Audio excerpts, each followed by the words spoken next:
الحمد لله كفى وسلام على عباده الذين اصطفى أما بعد. يقول الله سبحانه وتعالى في كلامه بعد أعوذ بالله من الشيطان الرجيم بسم الله الرحمن الرحيم ما كان محمد أبا أحد من رجالكم ولكن رسول الله وخاتم النبيين وكان الله بكل شيء عليما. صدق الله العظيم. وقال رسول الله حبيب الله محمد بن عبد الله صلوات الله وسلامه عليه أنا سيد ولد آدم ولا فخر أو كما قال عليه الصلاة والسلام. میرے نہایت قابل احترام بزرگوں، عزیز دوستوں، نوجوان ساتھیوں، حضور اکرم سرور دو عالم افصح العرب والعجم سید ولد آدم فخر بنی آدم جان دو عالم شان دو عالم رحمت دو عالم زینت بزم دو عالم سرور دو عالم تاجدار دو عالم سبب وجود دو عالم حبیب اعظم خلیل اعظم نبی اعظم صفی اعظم سيدنا ومولانا حبيبنا وحبيب ربنا سيد المرسلين رحمة للعالمين شفيع المذنبين والعاصين والخاطئين والمجرمين آمینہ کے لال صاحب شرف و کمال منبع حسن و جمال حضرت محمد مصطفیٰ احمد مجتبی صلی اللہ تعالی علیہ وعلی آلہ وصحبہ وبارک وسلم کی ہستی اور آپ کی ذات کائنات کی وہ مقدس ترین عظیم ترین پاکیزہ ترین نمایاں ترین ذات ہے کہ جن کی شان جن کا مقام و مرتبہ جن کی عظمتیں جن کی خوبیاں جن کے کمالات کے بیان کرنے کا حق نہ آج تک کسی سے ادا ہوا ہے نہ قیامت تک کسی سے ادا ہو سکتا ہے۔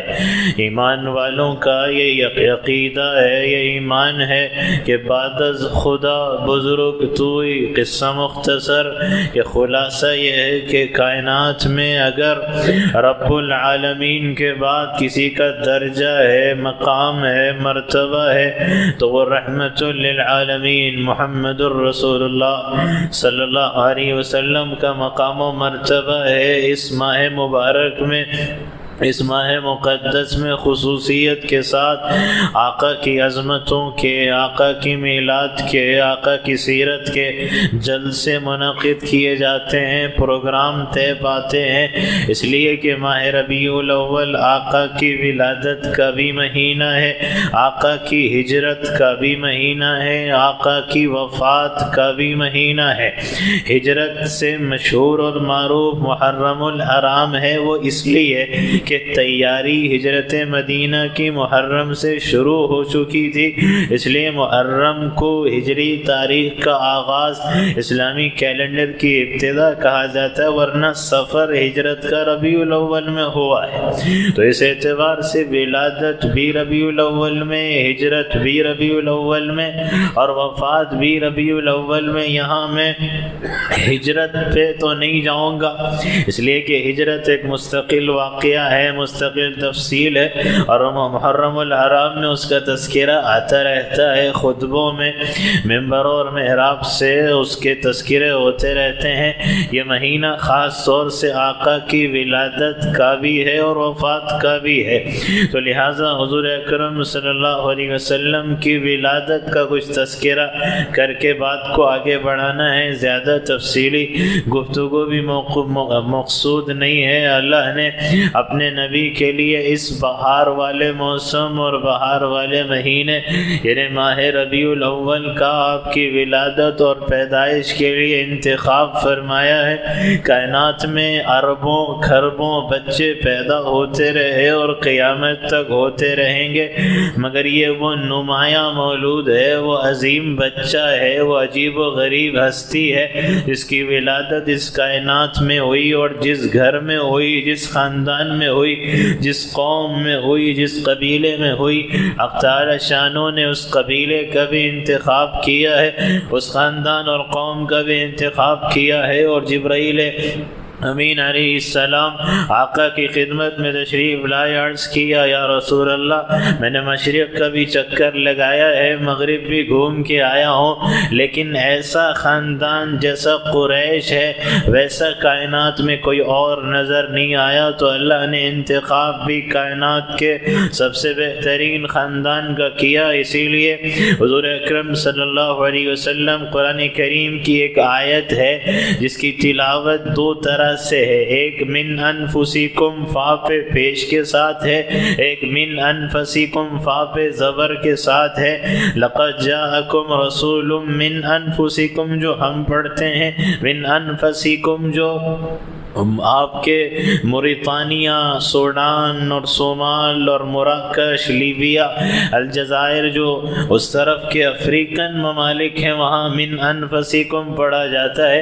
تو اللہ کے نبی نے تلاوت فرمائی کہ لقد جاءکم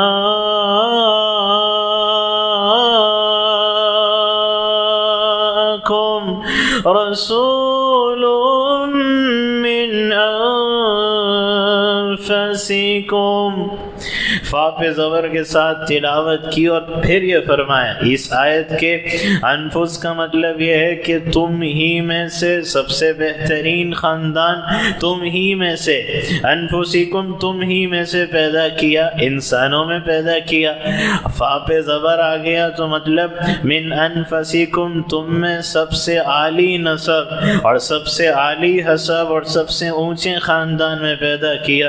حضور نے یہ تلاوت کی، پھر فرمایا اے لوگو یا ایھا الناس انا من انفسکم حسبا وصہرا ونسبا لیس من آبائی من لدن آدم صفاح کلنا نکاح، کہ اللہ نے مجھے تم سب میں سب سے عالی خاندان میں پیدا کیا ہے، اور ایسے کہ حضرت آدم سے لے کے میرے والد ماجد عبداللہ تک اور حضرت حوا سے لے کے والدہ ماجدہ آمینہ تک اللہ نے میرے نسب، خاندان، قوم، قبیلے اور رشتے کی ایسی حفاظت کی کہ اس خاندان میں آج تک کبھی کوئی زنا اور بدکاری میں ملوث نہیں ہوا۔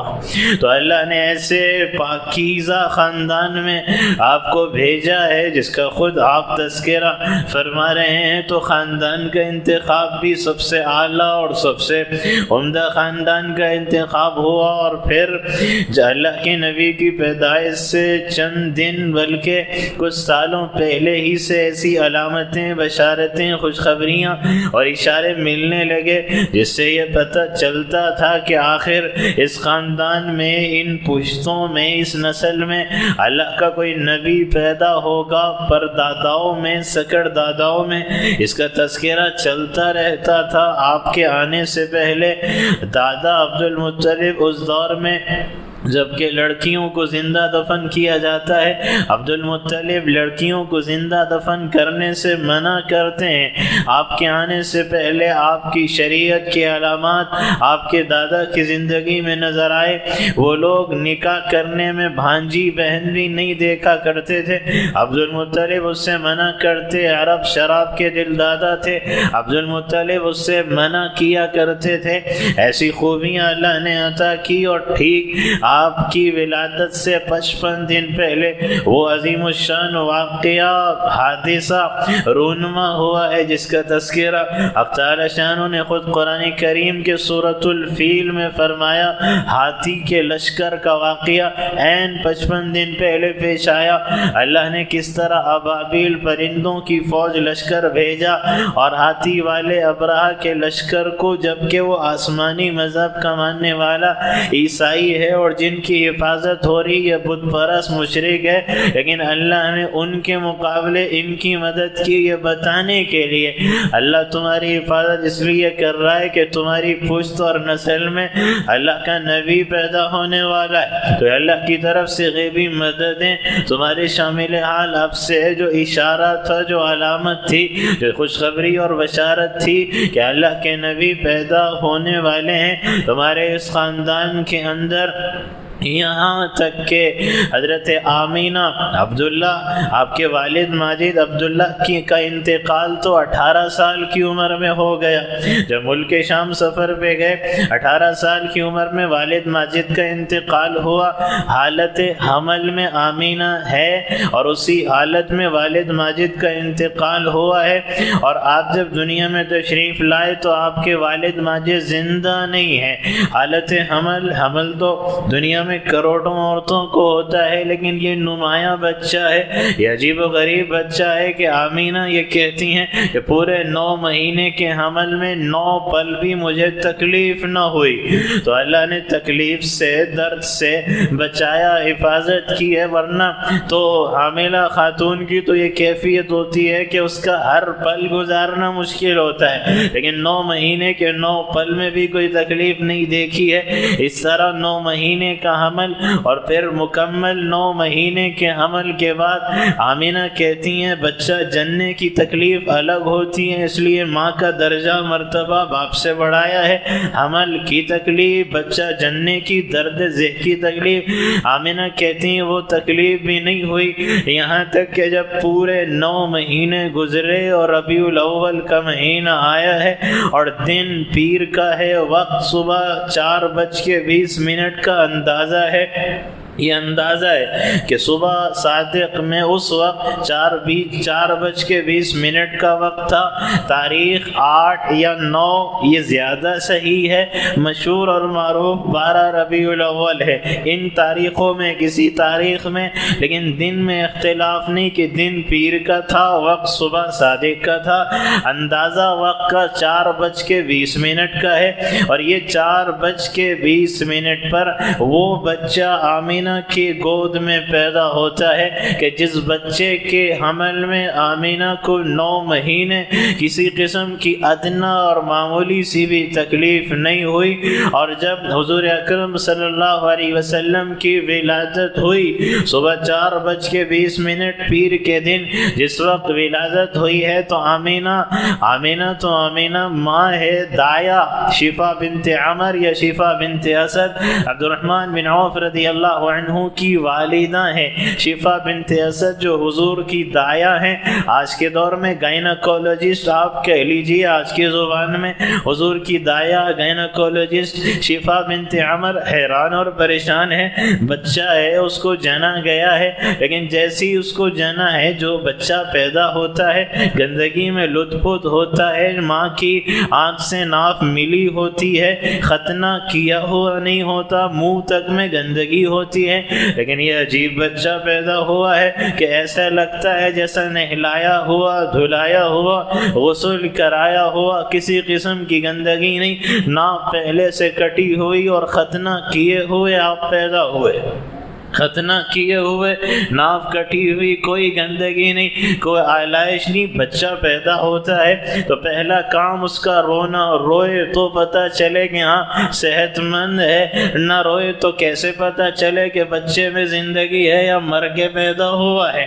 لیکن یہ عجیب بچہ ہے، پیدا بھی ہوا تو اس نرالی شان کے ساتھ پیدا ہوا، اور جیسی پیدا ہوئے ہیں حضرت آمینہ کہتی ہیں کہ آپ کے پیدا ہوتے ہی سب سے پہلا کام، سب سے پہلا عمل اور قیامت تک کے آنے والی نسلوں کو پیغام کہ آپ جیسے ہی پیدا ہوئے تو آپ نے اپنا سر مبارک اٹھایا اور اٹھا کے آپ سیدھا دونوں ہاتھوں کا ٹیکا اور سہارا لے کے سجدے میں چلے گئے اور سجدہ لمبا سجدہ کیا ہے، اور سجدہ جب کیا ہے تو سجدے سے سر اٹھایا اور سر اٹھا کے بائیں ہاتھ کا یوں ٹیکا اور سہارا لیا اور یوں دائیں ہاتھ کی شہادت کی انگلی اور سر آسمان کی طرف اٹھایا ہے۔ بچہ پہلا کام رونے کا ہوتا ہے، لیکن آپ کی زبان پہ الفاظ ہیں کہ اللہ اکبر کبیرا والحمد للہ کثیرا وسبحان اللہ بکرۃ واصیلا۔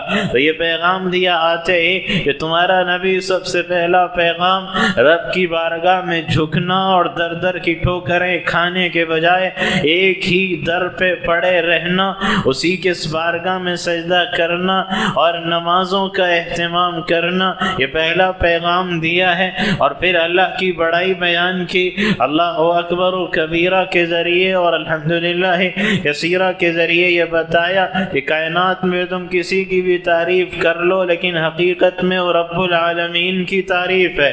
وہ سبحان اللہ بکرۃ واصیلا سے یہ بتایا کہ پاکی کے اگر لائق، تعریف کے اگر لائق، ہر کمزوری اور عیب سے پاک اگر کوئی ہے تو وہ اللہ رب العالمین کی ذات ہے۔ یہ پیغام دیا، حیران ہے، پریشان ہے حضرت آمینہ، پیغام بھجوایا کہ بھئی بتاؤ دادا کو کون تھے؟ تو دادا ہی عبد المطلب، جاؤ بتاؤ کہ آپ کے گھر لڑکا پیدا ہوا۔ لوگ دوڑے ہوئے گئے، عبد المطلب خانہ کعبہ کا طواف کر رہے ہیں، آپ کے گھر لڑکا پوتا پیدا ہوا، دوڑے ہوئے آئے تو آمینہ کہنے لگی کہ عبد المطلب آپ کے یہاں ایک لڑکا ایسا پیدا ہوا جو عجیب و غریب ہے۔ خیر تو ہے آمینہ، عجیب کا مطلب کہیں اس کی بناوٹ میں جسم کے اعضاء صحیح نہیں بنے، عجیب الخلقت ہے، کیا مطلب؟ نہیں، پہلا بچہ دیکھا ہے، آتے ہی سجدہ شروع کر دیا، آتے ہی سر آسمان کی طرف، انگلی آسمان کی طرف۔ تو عبد المطلب کہنے لگے کہ واللہ واللہ، اللہ کی قسم آگے چل کے اس بچے کی بڑی شان ہوگی اور دنیا میرے اس پوتے کے شان کے نظارے کرے گی۔ گود میں اٹھایا، بوسہ لیا ہے اور گود میں اٹھا کے عبد المطلب بیت اللہ گئے اور بیت اللہ کا طواف کروایا اور طواف کرا کے دوبارہ آئے اور آمینہ کے حوالے کیا۔ یہودی ہے، ملک شام کا، تجارت کے لیے مکے میں رہتا ہے۔ اس نے کہا عربوں سے پتہ کرو عبد المطلب کے گھر کوئی لڑکا پیدا ہوا، باہر والے ان کو پتہ نہیں تھا، جاؤ تحقیق کر کے آؤ۔ دوڑے ہوئے گئے، ہاں صحیح خبر ہے، لڑکا پیدا ہوا ہے۔ چیخ ماری یہودی نے، لوگوں نے کہا خیر تو ہے، پاگل ہو گیا، کیوں چیختا چلاتا ہے سر عام سر بازار؟ تو کہنے لگا واللہ واللہ قد ذهبت النبوۃ من بنی اسرائیل، کہ آج اللہ نے یہود کے پاس سے نبوت اور رسالت چھین لی ہے اور یہ دولت اور منصب آج اللہ نے عربوں کو دے دیا ہے۔ تو اس بات پہ وہ چیخنے اور چلانے لگا۔ آمینہ کہتی ہیں کہ گھر میں دیکھو تو نور پھیل گیا ہے، ہر طرف خوشبو پھیلتی نظر آتی ہے۔ اچانک ابھی ہماری حیرانی پریشانی ختم ہوئی نہیں تھی، اچانک میرے گھر کی چھت پھٹتی ہے۔ میں نے کہا یہ کیا بات ہے؟ یکایک اچانک چھت پھٹی۔ جیسے چھت پھٹی تو آسمان پہ جب نظر پڑی، صبح صادق ہے نا، 15-20 منٹ ہوئے ہوں گے زیادہ سے زیادہ، صبح صادق کا وقت ہے۔ آسمان پہ نظر پڑی تو یوں لگا کہ آسمان کے ستارے بھی جھکتے ہوئے زمین پہ آ رہے ہیں۔ یوں لگنے لگا کہ آمینہ کے گھر میں ستارے آ کے گر پڑیں گے۔ یہ منظر دیکھ ہی رہے تھے، اچانک ایک اور حیرانی کہ آسمان سے بادل کا ٹکڑا آیا، میرے گھر کے اندر اتر گیا اور اچانک اس نے محمد بن عبداللہ کو اپنی لپیٹ میں لے لیا، جیسے کوہر ہو، دھند ہو، فوگ ہو۔ آقا غائب ہو گئے، نظر ہی نہیں آ رہے۔ میں حیران پریشان، یہ کیا ہوا؟ اچانک بادل میں سے آواز آئی، کون لگاتا ہے پتہ نہیں لیکن آئی آواز یہ آئی کہ طوفوا بہ مشارق الارض ومغاربها لیعرفوا باسمہ ونعتہ حقیقته وصفته کہ اس بچے کو مشرق بھی لے کے پھرو اور مغرب بھی لے کے اس کو گھماؤ تاکہ دنیا کو پتہ چلے اس کی شان کیا ہے، مقام و مرتبہ کیا ہے، اس کی اطاعت میں کامیابی ہے اور اس کی اطاعت چھوڑنے میں ناکامی ہے۔ یہ آواز آئی اور آواز آتی رہی اور یہ صدائیں آئی کہ اعطوہ خلق آدم ومعرفت شیس وخلت ابراہیم ورضا اسحاق وبشارت یعقوب وقلب ایوب وفصاحت صالح وزہد عیسیٰ وجلال موسیٰ وحب دانیال۔ آواز یہ آئی کہ لوگوں اس بچے کو آدم علیہ السلام کی اخلاق دو، شیس علیہ السلام کی معرفت دو، موسیٰ علیہ السلام کا جاہ و جلال دو، ابراہیم علیہ السلام کی خلت اور دوستی دو، اسحاق علیہ السلام کی رضا دو، یعقوب علیہ السلام کی بشارت دو، ایوب علیہ السلام کا دل دو، عیسیٰ علیہ السلام کا زہد اور دنیا سے بے رغبتی دو، دانیال علیہ السلام کی محبت دو، یوسف علیہ السلام کا حسن و جمال و خوبصورتی دو، داؤد علیہ السلام کی میٹھی اور شیریں اور جادو اثر زبان دو، اور یحییٰ علیہ السلام کی پاک دامنی دو، لوط علیہ السلام کی حکمت دو، نوح علیہ السلام کی شجاعت اور بہادری دو، اور تمام 1,24,000 ہوں یا 2 لاکھ ہو یا 2,64,000 تمام نبیوں کی صفات کو اس ایک بچے میں جمع کر دو۔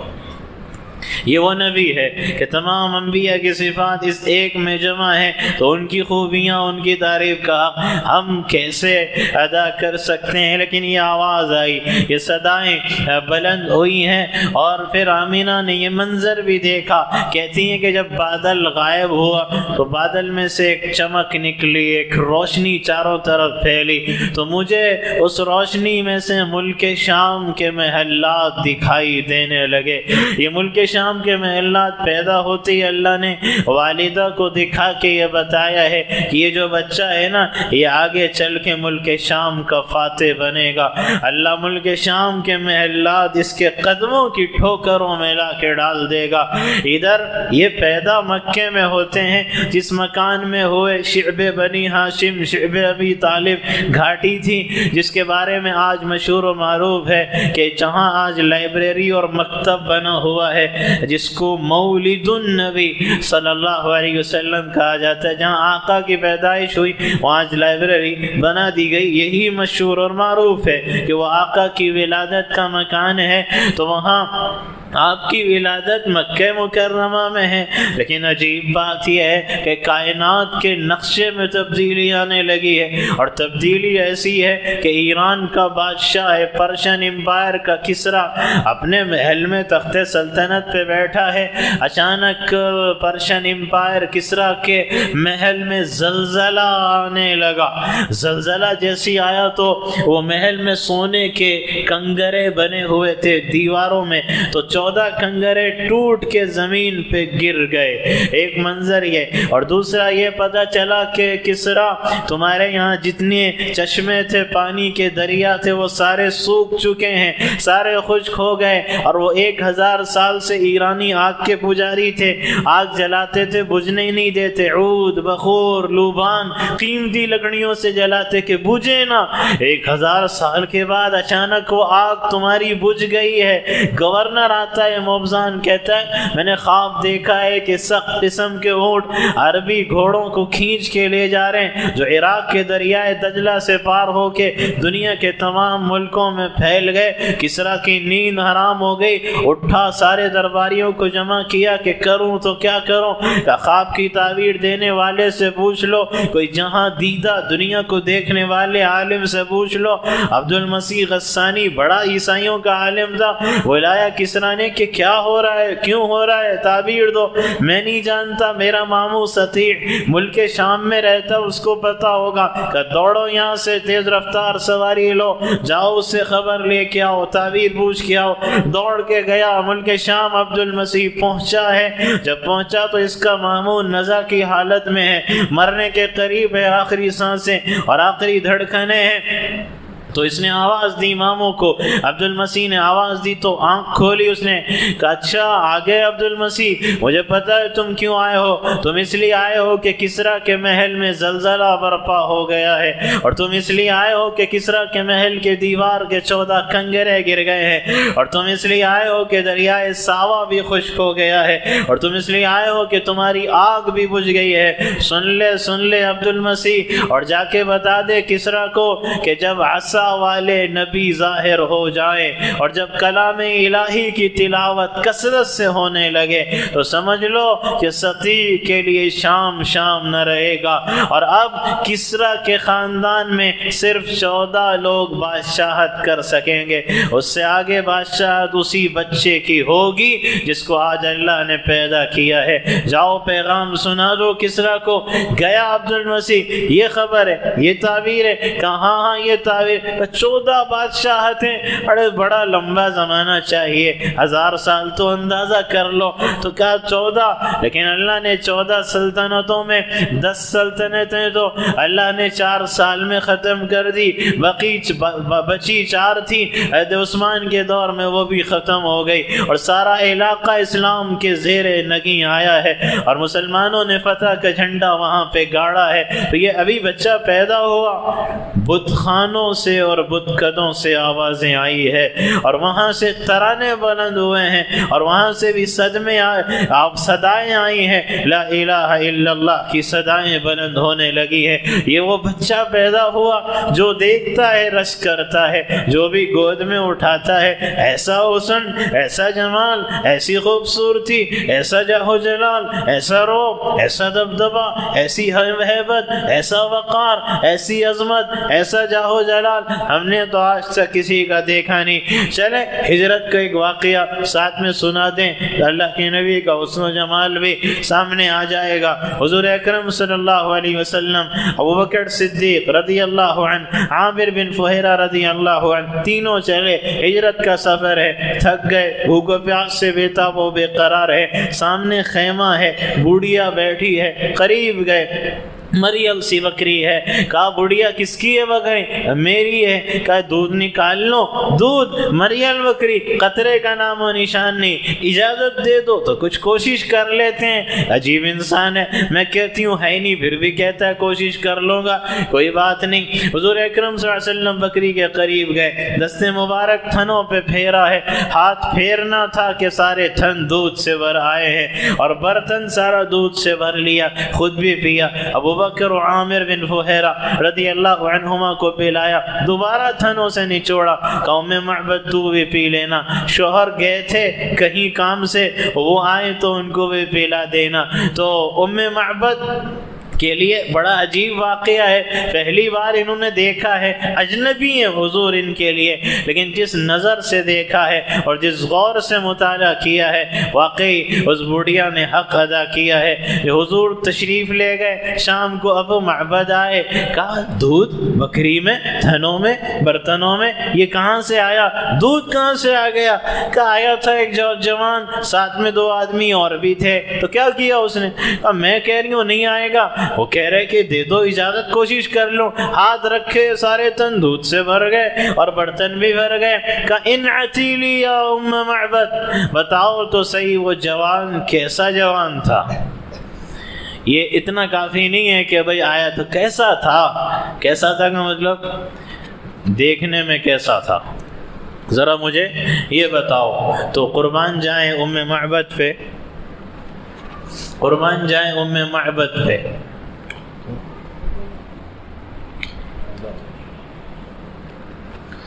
تو ام معبد نے جو منظر کشی کی ہے، جو حسن و جمال کا نقشہ کھینچا، پہلے آپ عربی سنیں پھر آگے اردو۔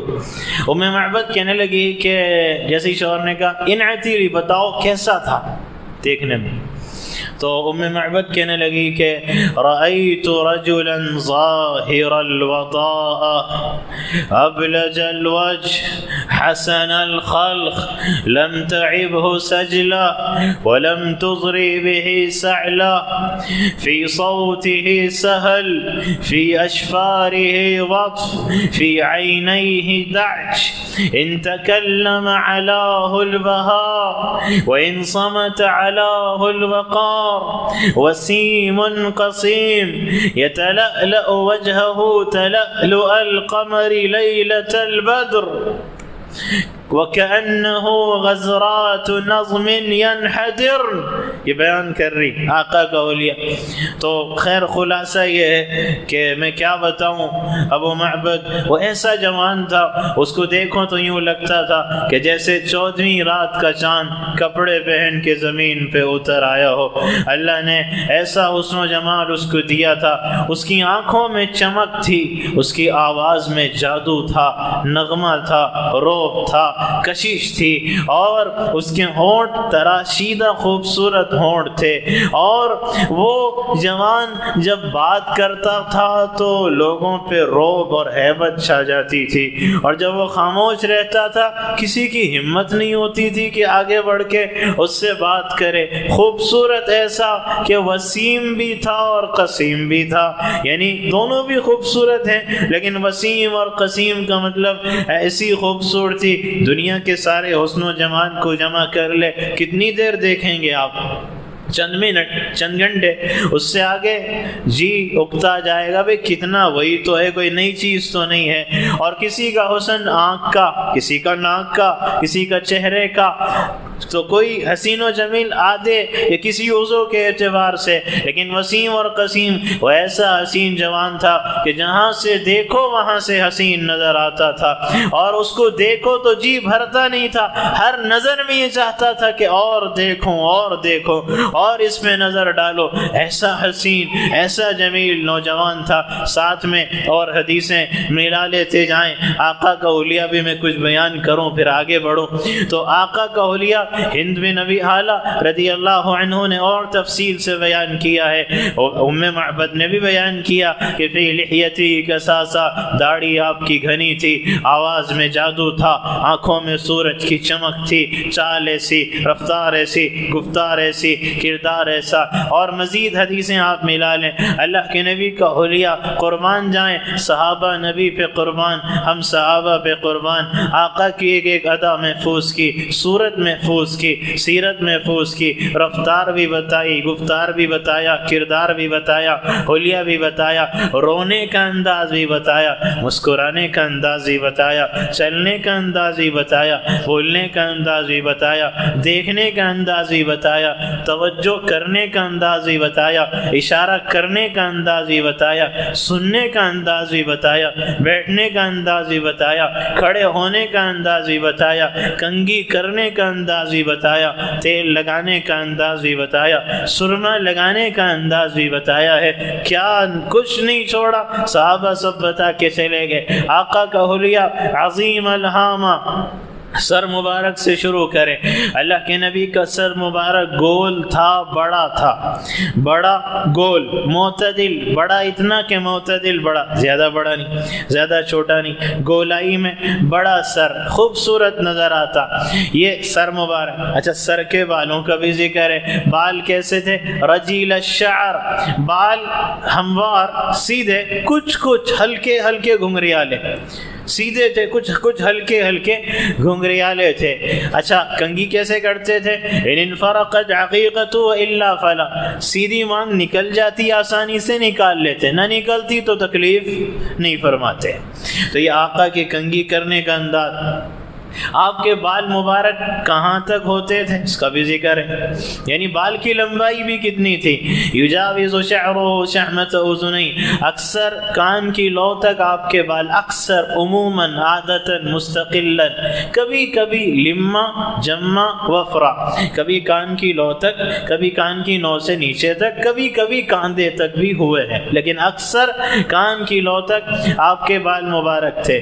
63 سال 63 ایئرس کی عمر ہے پوری زندگی میں سر کے بالوں سے لے کے داڑھی کے بالوں تک میں صرف 14 سفید بال تھے، صرف 14، ایک روایت میں 20، اس سے زیادہ نہیں، پوری زندگی اس سے زیادہ بال آپ کے سفید نہیں ہوئے۔ تو یہ کنگھی کرنے کا انداز، تیل لگانا آپ کا مستقل معمول تھا، مستقل معمول، سرما لگانا، تیل لگانا، کنگھی کرنا، اور اسی لیے اللہ کے نبی نے ترغیب دی کہ زیب و زینت اختیار کرو، بیوی ہو تو خاوند کے لیے، خاوند ہو تو خاص طور سے بیوی کے لیے۔ اور فرمایا ام سلمہ میرے لیے ایسے تیار ہوتی ہے جیسے جنت کی حور جنتی مرد کے لیے تیار ہوگی۔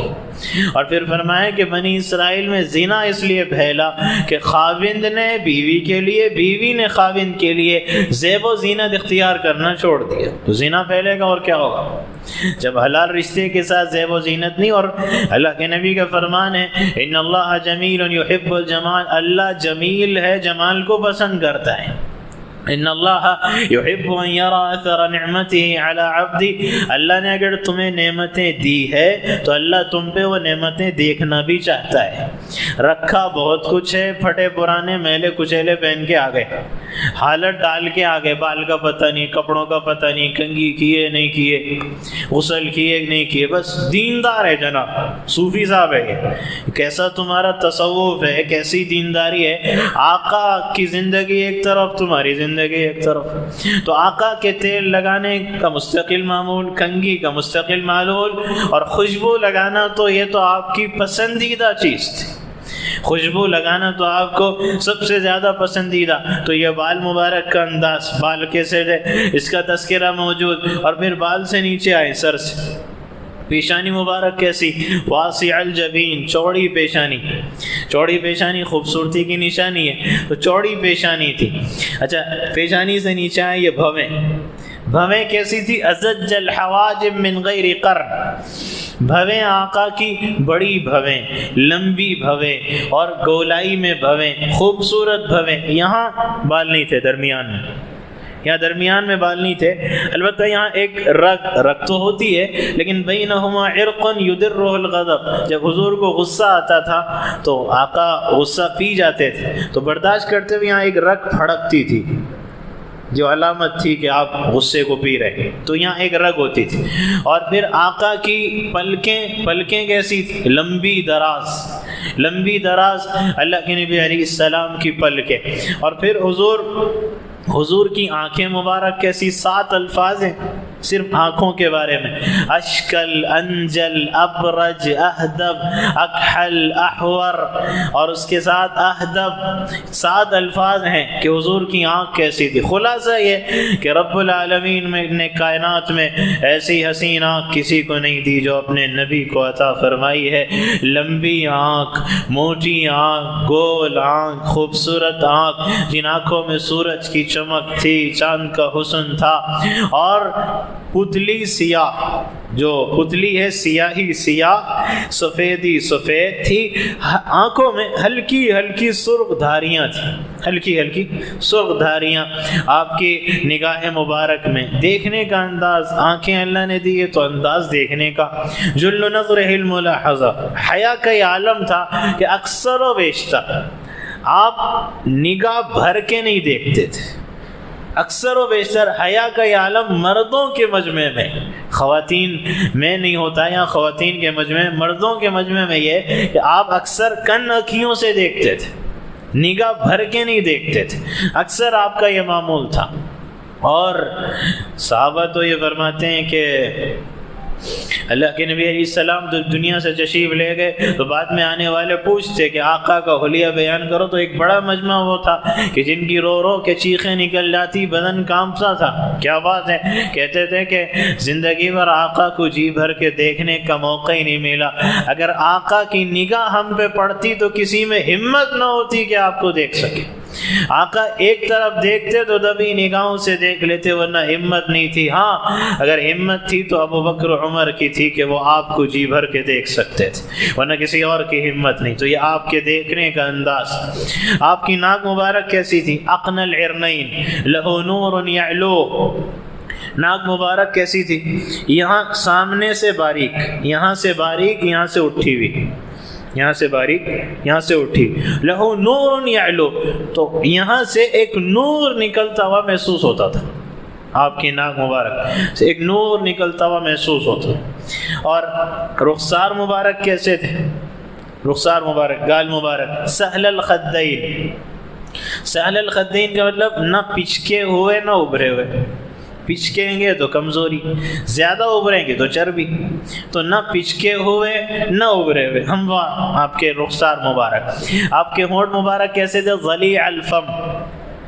ہونٹ مبارک ایسے تھے کہ تراشیدہ، جیسے تراشے ہوئے جیسے ہوں ویسے ہونٹ مبارک. آپ کا منہ مبارک، دہن مبارک نہ زیادہ چوڑا نہ تنگ. تنگی بھی خوبصورتی کو مان کرتی ہے، زیادہ چوڑا پن بھی خوبصورتی کو گرا دیتا ہے، تو درمیانی. آپ کے دانت مبارک کیسے تھے؟ براق الثنایا مفلج الثنایا. براق الثنایا کا مطلب یہ ہے کہ جب آپ مسکراتے تھے تو آپ کے مسکرانے کے نور کا عکس در و دیوار پہ پڑتا نظر آتا تھا. حضور اکرم صلی اللہ علیہ وسلم تشریف لائے، عائشہ صدیقہ رضی اللہ عنہ کپڑے سی رہی ہیں، اندھیرا ہے، چراغ میں تیل ختم ہو گیا، اندھیرا، سوئی گم گئی، تلاش کر رہی ہیں. حضور تشریف لائے، عائشہ کیا تلاش کر رہی ہو؟ آقا سوئی تلاش کر رہی ہوں. تو آقا مسکرا دیے کہ کوئی اندھیرے میں بھی سوئی تلاش کرتا ہے. تو حضور کے مسکرانے کی چمک ایسی پڑی، عائشہ فرماتی ہیں کہ اس روشنی میں مجھے سوئی مل گئی، اس روشنی میں سوئی مل گئی. تو ایسی دانتوں کی چمک. یہ سامنے کے جو دانت تھے اس میں ہلکی ہلکی ہلکا خلا تھا، مفلج الثنایا، ہلکی ہلکی خلا جو خوبصورتی میں مزید اضافہ کرتا تھا. ادھر گردن مبارک کیسی تھی؟ کأن جید دمیۃ فی صفاء الفضہ.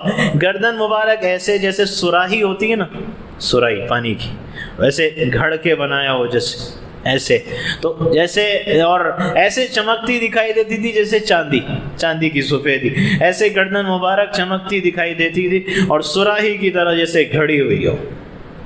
ایسی آقا کی گردن مبارک. تو یہ ساری چیزوں کا تذکرہ ہے پوری تفصیل کے ساتھ. تو سارا چہرہ ایسا حسین و جمیل کہ جابر بن سمرہ رضی اللہ عنہ فرماتے ہیں 14ویں رات کا چاند آسمان پہ ہے اور حضور زمین پہ ہے. سرخ چادر، ہلکی ہلکی سرخی پہنی ہوئی ہے، کبھی 14ویں چاند پہ نظر میری، کبھی آقا پہ نظر. لیکن آخر میں یہ فیصلہ میں کرنے پہ مجبور ہوا کہ آقا 14ویں رات کے چاند سے زیادہ حسین ہے. اب یہاں آئے، آقا کا سینہ مبارک عریض الصدر، سینہ چوڑا تھا، چوڑا سینہ مبارک. بعید ما بین المنکبین، کاندھے اور سینے کے درمیان فاصلہ، یعنی کاندھے بھی چوڑے تھے. اچھا، یہ پیٹ کیسا تھا؟ تو روایت میں سواء البطن والصدر، یعنی پیٹ اور سینہ بالکل لیول، بالکل سیدھا لیول. یعنی ایسے نہیں جیسے بعض لوگوں کا حال ہے کہ بھئی دائیں طرف منہ کرو تو بائیں طرف پیٹ جا رہا ہے، ہنسے تو ساتھ میں پیٹ بھی ہل رہا ہے. یہ نہیں، بالکل سیدھا سینہ پیٹ لیول. حضور نے ایک صحابی کو دیکھا یوں پیٹ نکلا ہوا ہے، تو یوں آپ نے یوں انگوٹھا مارا. فرمایا کتنا اچھا ہوتا اگر یہ چربی اس جگہ نہ ہوتی. مطلب یہ ہے کہ چربی بدن کی ضرورت ہے، جس کو آپ کولیسٹرول، فیٹ کہتے ہیں، پروٹین. لیکن وہ بڑھ جائے تو بیڈ فیٹ ہے، وہ بیڈ کولیسٹرول ہے آپ کے لیے. تو یہ حضور نے بتایا ہے کہ بھئی جسم اور بدن جو تمہارے اختیار میں ہے، جو حسن و جمال نبی کو ملا وہ تو کسی کو ملے گا نہیں، جو تمہارے اختیار میں وہ تو اپنا ہونا. تو بالکل لیول، سینہ پیٹ بالکل لیول. حضور کے پورے بدن مبارک پہ سر اور داڑھی کے بالوں کے علاوہ اشعار الذراعین، یہ کلائیاں ہیں، یہاں ہلکے ہلکے بال تھے، تھوڑے تھوڑے بس اتنے سے. اور اس کے علاوہ پورے بدن پہ صرف یہ سینے سے لے کے ناف تک ہلکی لکیر تھی، ہلکی باریک بالوں کی لکیر. اس کے علاوہ پورے بدن پہ کہیں بال نہیں تھے، اس کے علاوہ پورے بدن پہ کہیں بال نہیں تھے. تو یہ آپ کا سینہ مبارک کا ذکر، کاندھے مبارک، اور یہ دونوں کاندھوں کے درمیان مہر تھی خاتم النبیین ہونے کی، کہ یہ آخری نبی ہیں. ان کی نشانی ہے کہ اللہ نے یہاں مہر لگا دی ہے. اور پھر اللہ کے نبی علیہ السلام کا ہاتھ مبارک، ہاتھ میں یہاں کا حصہ، یہاں کا حصہ، پھر یہ بازو، ان سب کی تفصیل ہے۔ رحبر راہا، ہتھیلیاں کشادہ، ہتھیلیاں کشادہ تھی۔ شسن الکفین والقدمین، یہ ہاتھوں کے اوپر اور یہ پاؤں کے اوپر کا جو گوشت تھا وہ پر تھا، بھرا ہوا، یعنی رگیں نظر نہیں آتی تھی، پر گوشت تھا ہاتھوں کے اوپر بھی اور پاؤں کے اوپر بھی۔ بازو کیسے؟ طویل الزنتین، لمبے بازو، لمبے بازو۔ زخم الخرادی، جوائنٹس، جوڑ کیسے تھے؟ ہر جوڑ اور جوائنٹ مضبوط تھا۔ بادینن متماسکا، پورا گھٹا ہوا مضبوط جسم۔ اور پاؤں مبارک کا خاص ذکر ہے۔ مسیح القدمین، پاؤں مبارک کیسے تھے؟ جیسے یوں لگتا تھا پاؤں پہ کوئی دیکھے نا جیسے تیل لگا ہوا ہے، ایک دم چکنے، تو یوں لگتا تھا جیسے اس پہ تیل لگا ہوا ہے، ایسے آپ کے پاؤں مبارک تھے۔ تو ان سب کا تفصیلی ذکر ہے، آپ کے ہاتھ مبارک کا، آپ کے پاؤں مبارک کا، اور پھر چلنے کا انداز۔ یمشی تکفیا، چلتے کیسے تھے؟ جیسے بلندی سے پستی کی طرف اتر رہے ہو، پہاڑ سے کوئی اترے تو کاندھے جھکا کے۔ ہمارے پاس تو 4 آدمی مل جائیں استقبال و سلام والے تو سینہ تان کے چلے، تو حضور جھک کے چلتے تھے۔ اور جب آپ قدم زمین سے اٹھاتے تھے تو پوری قوت سے اٹھاتے تھے، لیکن جب رکھتے تھے تو آہستہ رکھتے تھے۔ اور چلنے میں آپ چھوٹے چھوٹے قدم نہیں رکھتے تھے، بڑے بڑے لمبے لمبے قدم، کشادہ قدم، چھوٹے چھوٹے قدم نہیں رکھتے تھے جس وقت چلتے تھے۔ اور قد کیسا تھا؟ ہائٹ، سبت القصب، لمبا، سیدھا لمبا قد، سیدھا لمبا، لیکن کیسا لمبا؟ لیس بالطویل ولا بالقصیر، اتنا لمبا نہیں کہ آدمی زیادہ لمبا بھی اچھا نہیں لگتا۔ پستہ قدی، تو ہے خوبصورتی میں کمی، تو لیکن قد ایسا کہ سیدنا عباس چچا ہیں رضی اللہ عنہ، 6 فٹ سے زیادہ ان کا قد ہے، 6 فٹ سے زیادہ تھا۔ تو فرماتے ہیں کہ جب میں حضور کے ساتھ چلتا تو حضور مجھ سے لمبے نظر آتے، میں کم نظر آتا۔ یہ معجزہ تھا آقا کا، لمبا سے لمبا بھی ساتھ چلے تو حضور سب سے لمبے محسوس ہوتے تھے۔ تو یہ آقا کا قد مبارک۔ اللہ کے نبی کے گفتگو کا انداز کیسا تھا؟ اللہ کے نبی کو کوئی آواز دیتا، یا رسول اللہ،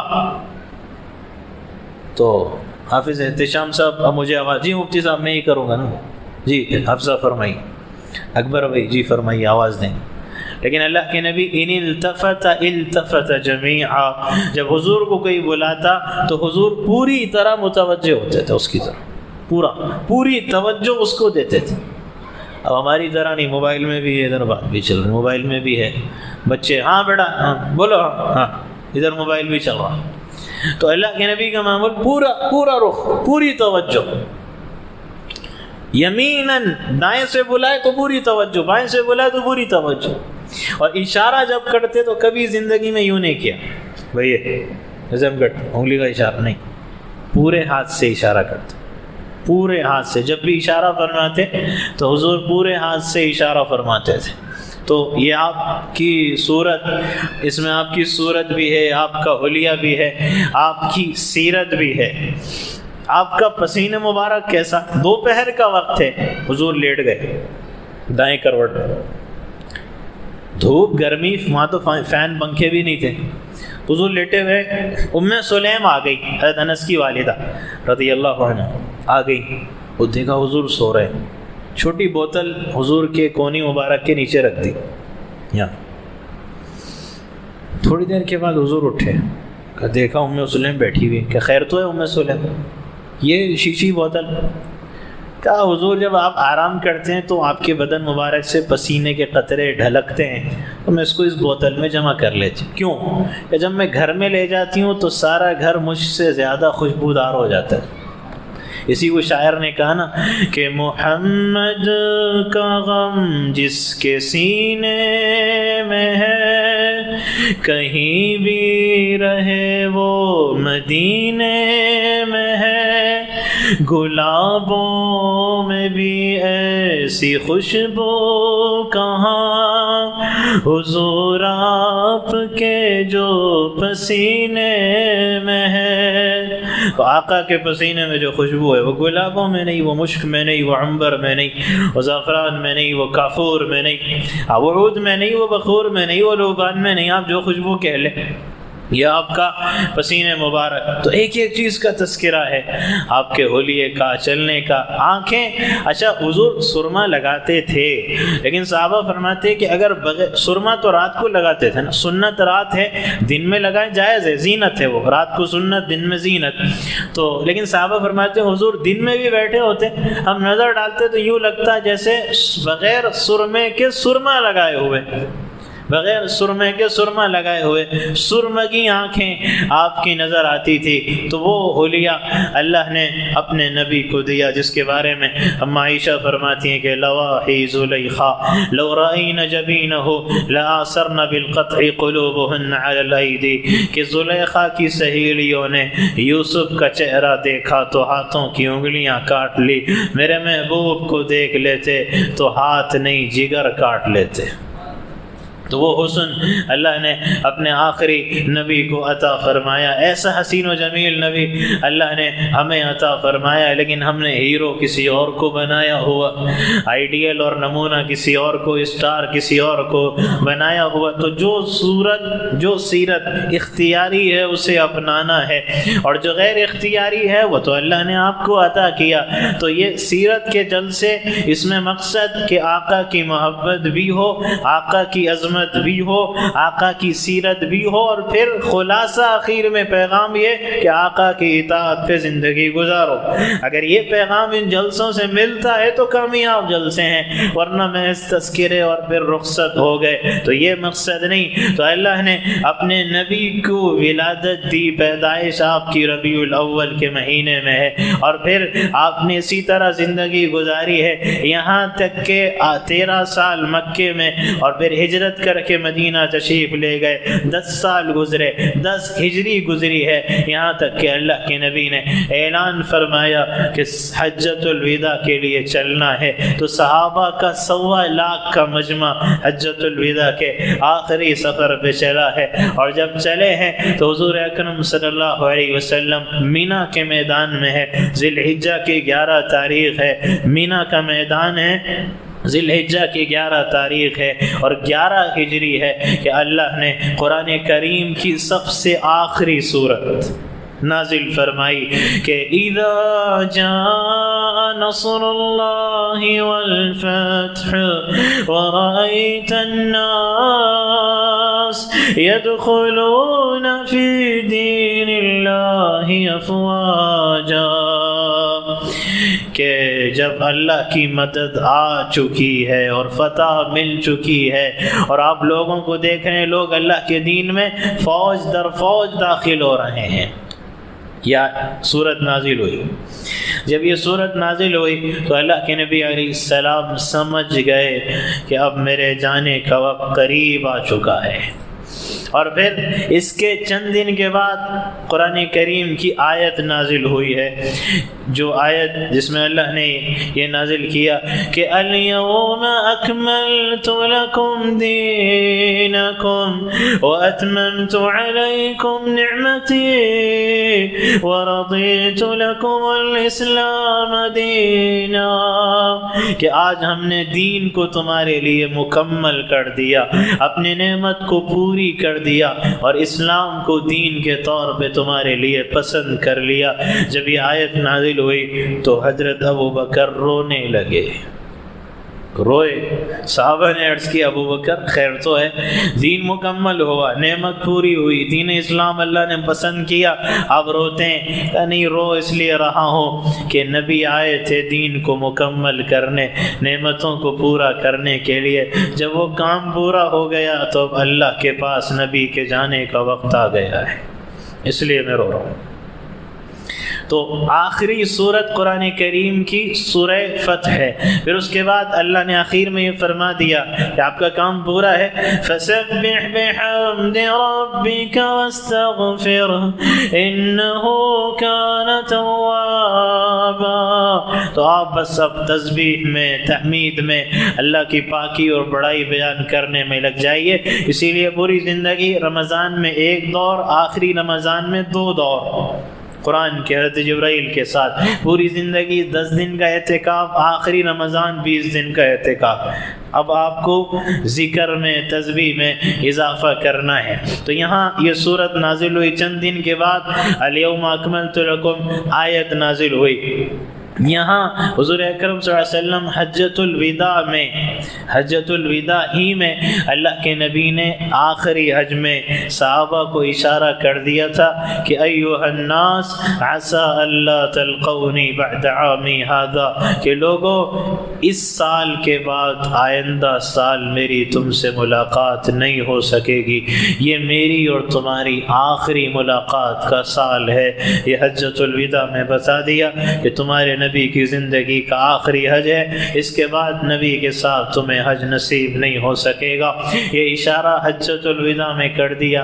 واپسی ہو چکی ہے، آپ نے حجۃ الوداع بھی گزارا ہے، وقت گزرتا رہا، محرم آیا، سفر کی 28 تاریخ آئی ہے، اللہ کے نبی علیہ السلام کے ایک صحابی کا انتقال ہوتا ہے۔ آپ نے ان کی جنازہ پڑھائی، دفنانے کے لیے جنت البقیع تشریف لے گئے۔ عصر کی نماز کے بعد جنازے اور تدفین سے واپسی ہے۔ جیسے ہی گھر آئے ہیں اچانک شدید سر میں درد اور شدید بخار چڑھ آیا، شدید سر میں درد، شدت کا درد اور شدت کا بخار، اتنا شدید سر میں درد اور بخار تھا کہ 28 سفر اللہ کے نبی نے گھر پہ آرام فرمایا، اور پھر 28 سفر کی رات ہی کو، یعنی عصر کے بعد بخار اور سر میں درد، لیکن رات ہی کو اتنی شدید تکلیف بخار اور سر درد کی بڑی ہے کہ اللہ اکبر، اللہ کے نبی بار بار پوچھنے لگے کہ آج کس کی باری ہے، اور پھر پوچھتے تھے کل کس کی باری ہے، کل آتی تو بھئی کل کس کی باری ہے۔ تو بیگمات ازواج مطہرات سمجھ گئیں کہ اللہ کے نبی کی منشا یہ ہے کہ میں اس بیماری کے ایام کو عائشہ کے گھر میں گزاروں۔ تو یہ سمجھ گئیں ازواج مطہرات، تو ازواج مطہرات جمع ہوئیں، عرض کیا یا رسول اللہ، شاید آپ کی یہ تمنا ہے کہ آپ اماں عائشہ کے گھر گزاریں۔ حضرت میمونہ کی باری تھی، حضور پوچھ رہے ہیں کل کس کی باری ہے؟ جہاں بھی حضور کی باری ہوتی تو آپ کی چارپائی اٹھا کے اس مکان پہ لے جایا جاتا تھا۔ تو لیکن حضور نے عدل اور انصاف کیا ہے، باری محبت ہے تو عائشہ سے زیادہ ہے، لیکن باری تو ضروری ہے، عدل اور انصاف۔ اور اللہ کے نبی نے فرمایا جس نے شادیاں کی کئی اور عدل انصاف نہیں کیا ساری بیویوں میں، تو قیامت کے دن وہ اس حال میں حاضر ہوگا کہ آدھا جسم فالج زدہ ہوگا، پیرالائز ہوا ہوگا، اگر تم نے عدل انصاف سے کام نہیں لیا۔ بیویاں رکھی لیکن عدل انصاف نہیں، ذکر کرو، مراقبے کرو، نمازیں پڑھو، فالج زدہ ہوگے۔ فَإِن لَمْ تَعْدِلُوا فَوَاحِدًا، نہیں کر سکتے عدل تو ایک ہی پہ اکتفا کرو۔ تو حضور پوچھ رہے ہیں بار بار، تو بیگمات نے کہا حضور ہماری طرف سے اجازت ہے بیماری کے سارے ایام عائشہ کے گھر میں گزارے رضی اللہ عنہ۔ تو 28 تو گزر گئی، 29 سفر سے لے کے 12 ربیع الاول تک یہ شروعات ہے آپ کی بیماری سے۔ 12 کو وفات ہے، 14 دن پورے اماں عائشہ کے گھر میں حضور نے گزارے ہیں۔ تو 28 سفر گزرا، حضور شدید تکلیف میں، لیکن کوشش کرتے رہے، مسجد نبوی آ کے حضور نماز پڑھانے کی کوشش کرتے رہے۔ 29 سفر آیا، مغرب کی نماز آپ نے پڑھائی، 29 سفر مغرب کی نماز پڑھائی، فارغ ہو کے گھر گئے، اتنا شدید سر میں درد اور بخار بڑھا کہ اب ہمت ہی نہ ہوئی مسجد تک جانے کی، یعنی چلنے کی بھی ہمت باقی نہیں رہی۔ تو اللہ کے نبی علیہ السلام کا یہ عالم، حضرت عائشہ فرماتی ہیں کہ یعنی یوں سمجھے کہ غشی کا عالم۔ تو حضرت عائشہ فرماتی ہیں کہ جب عشاء کی نماز کا وقت آیا تو اچانک حضور ہوش میں آئے، فرمایا عائشہ اصلی الناس، عائشہ کیا لوگوں نے نماز پڑھ لی ہے؟ تو عرض کیا ہم ینتظرونک یا رسول اللہ، اللہ کے رسول وہ تو آپ کا انتظار کر رہے ہیں، تاخیر ہو تو ہو لیکن حضور آئیں۔ تو حضور نے فرمایا عائشہ ایک لگن میں پانی بھرو اور میرے اوپر پانی ڈالو۔ تو حضرت عائشہ نے لگن میں پانی بھرا، حضور نے ایک روایت میں وضو اور ایک روایت میں غسل فرمایا۔ آپ نے ابھی وضو غسل کیا ہی تھا کہ آپ چاہ رہے تھے کہ کھڑے ہوں، لیٹے ہوئے تھے، اٹھے، غسل کیا بیٹھ کے، کھڑے ہونا چاہتے تھے، ارادہ تھا جاؤں، اچانک لڑکھڑا کے گر گئے، بے ہوش. تھوڑی دیر گزری، پھر ہوش میں آئے. پھر پوچھا اصل الناس یا عائشہ، عائشہ کیا لوگوں نے نماز پڑھ لی ہے؟ بیماری میں بھی فکر ہے تو امت کی نماز کی ہے، کیا لوگوں نے نماز؟ حضور ہم ینتظرونک یا رسول اللہ، اللہ کے رسول وہ آپ کے منتظر ہیں. عائشہ پانی ڈالو، دوبارہ لگن میں پانی بھرا گیا. حضور نے اس سے وضو یا غسل کیا، پھر آپ کھڑے ہوئے جانا چاہتے، دوبارہ بے ہوش ہو کے گر گئے. تھوڑی دیر کے بعد اماں جان فرماتی ہیں پھر ہوش آیا. پھر تیسرا مرتبہ یہی سوال، اصل الناس یا عائشہ، عائشہ کے لوگوں نے نماز پڑھ لی؟ ہم ینتظرونک یا رسول اللہ، اللہ کے رسول وہ آپ کے منتظر ہیں. لگن میں پانی ڈالو، دوبارہ وضو یا غسل، پھر آپ جانا چاہتے تھے، دوبارہ گر پڑا. ایسا 7 مرتبہ ہوا ہے. 7 مرتبہ حضور جانا چاہتے تھے گر رہے ہیں، جانا چاہتے تھے بے ہوش ہو رہے ہیں.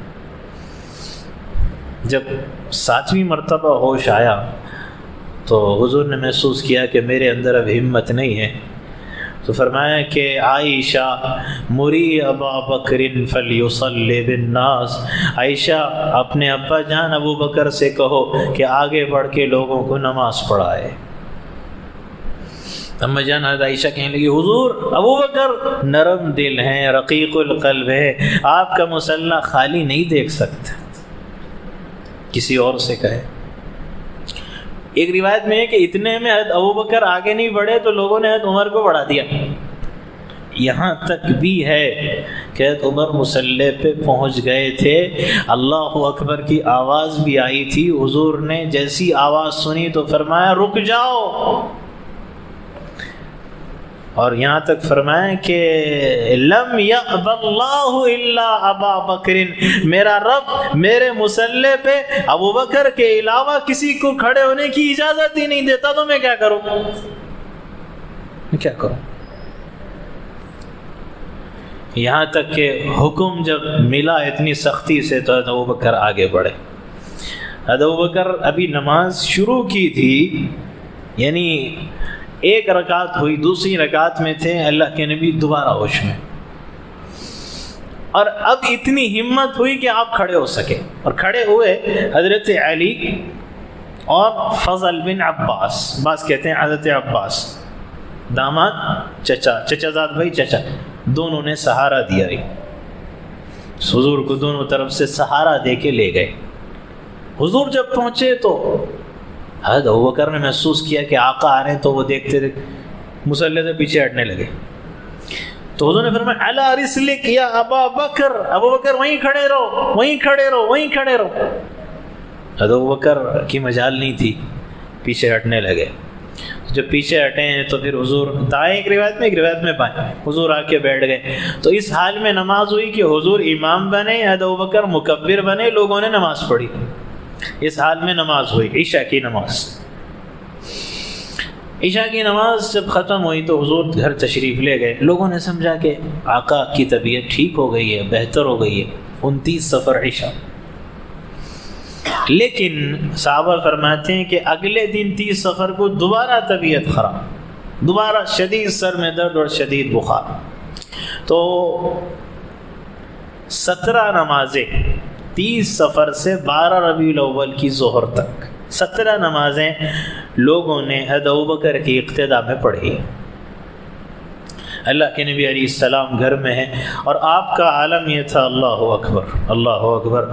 حضور نے پانی کا پیالہ منگوایا اور حضور اس میں ہاتھ ڈالتے جا رہے، نکالتے جا رہے ہیں اور فرما رہے ہیں کہ لا الہ الا اللہ ان للموت سکرات، لا الہ الا اللہ ان للموت سکرات، اللہم اعنی علی غمرات الموت وسکرات الموت. لا الہ الا اللہ، موت کی بڑی تکلیف ہوتی ہے، موت کا جو سکرات کا عالم ہے، اے اللہ اس میں میری مدد فرما دے. یہ دعا مانگ رہے ہیں اور پیالے میں آپ ہاتھ ڈبو رہے ہیں. یہاں تک کہ صحابہ فرماتے ہیں کہ 30 صفر گزرا، پھر اس کے بعد 12 ربیع پہلا تاریخ 12 کو تو وفات ہے، پہلی تاریخ ربیع الاول کی آئی. تو جب پہلی تاریخ ربیع الاول کی آئی تو حضور اکرم صلی اللہ علیہ وسلم کو کچھ افاقہ ہوا درمیان میں. تو جب افاقہ ہوا تو حضور نے حضرت علی اور حضرت فضل بن عباس کو بلایا اور دونوں کے سہارے آپ مسجد نبوی تشریف لے گئے اور فرمایا کہ صحابہ کو جمع کرو. صحابہ کو جمع کیا، حضور منبر پہ کھڑے ہوئے. عجیب بات یہ ہے کہ آقا بیماری کے عالم میں اتنی شدید تکلیف، جیسے لگتا ہے کہ اب مرض الوفات ہے. تھوڑا افاقہ ہوا تو سہارا لے کے مسجد نبوی آ گئے، اور کس لیے؟ نماز کے لیے نہیں، خطبہ دینے کے لیے آئے. صحابہ سارے جمع ہیں. کیا بات ہے، حضور نے جمع کیا، بیماری کا عالم تھا.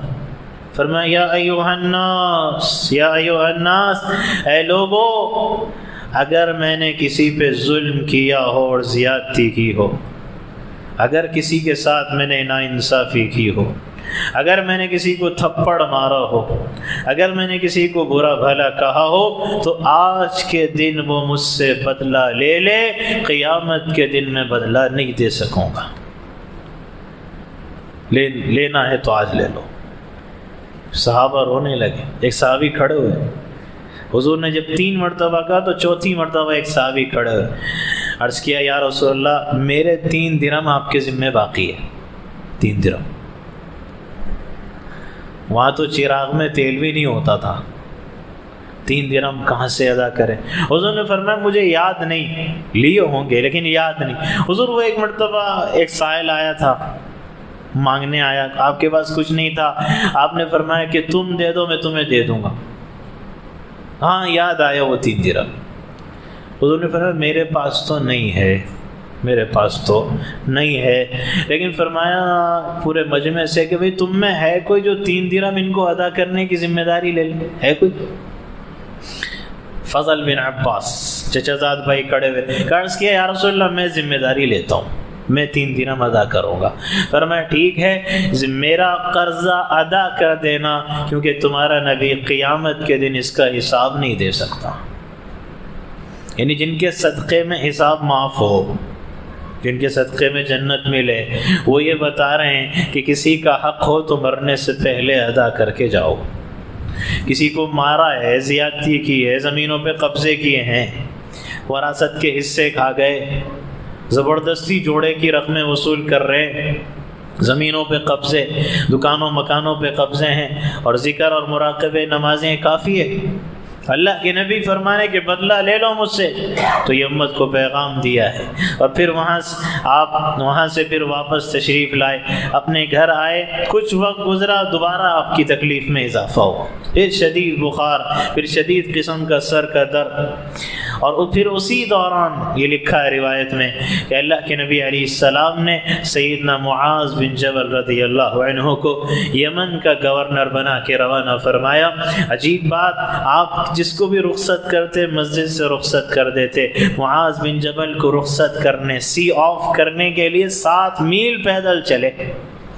حضرت معاذ سواری پہ، حضور پیدل، 7 میل پیدل، نصیحتیں کر رہے ہیں، نصیحتیں جب کی تو آخر میں یہ فرمایا حضور نے کہ یا معاذ انی لأحبک، معاذ میں اللہ کا نبی تم سے محبت کرتا ہوں، لیکن یہ بھی بتا دوں کہ عسى اللہ تلقانی بعد عامی هذا لعلک تمر بمسجدی او بقبری هذا، کہ معاذ یہ میری اور تمہاری زندگی کی آخری ملاقات ہے.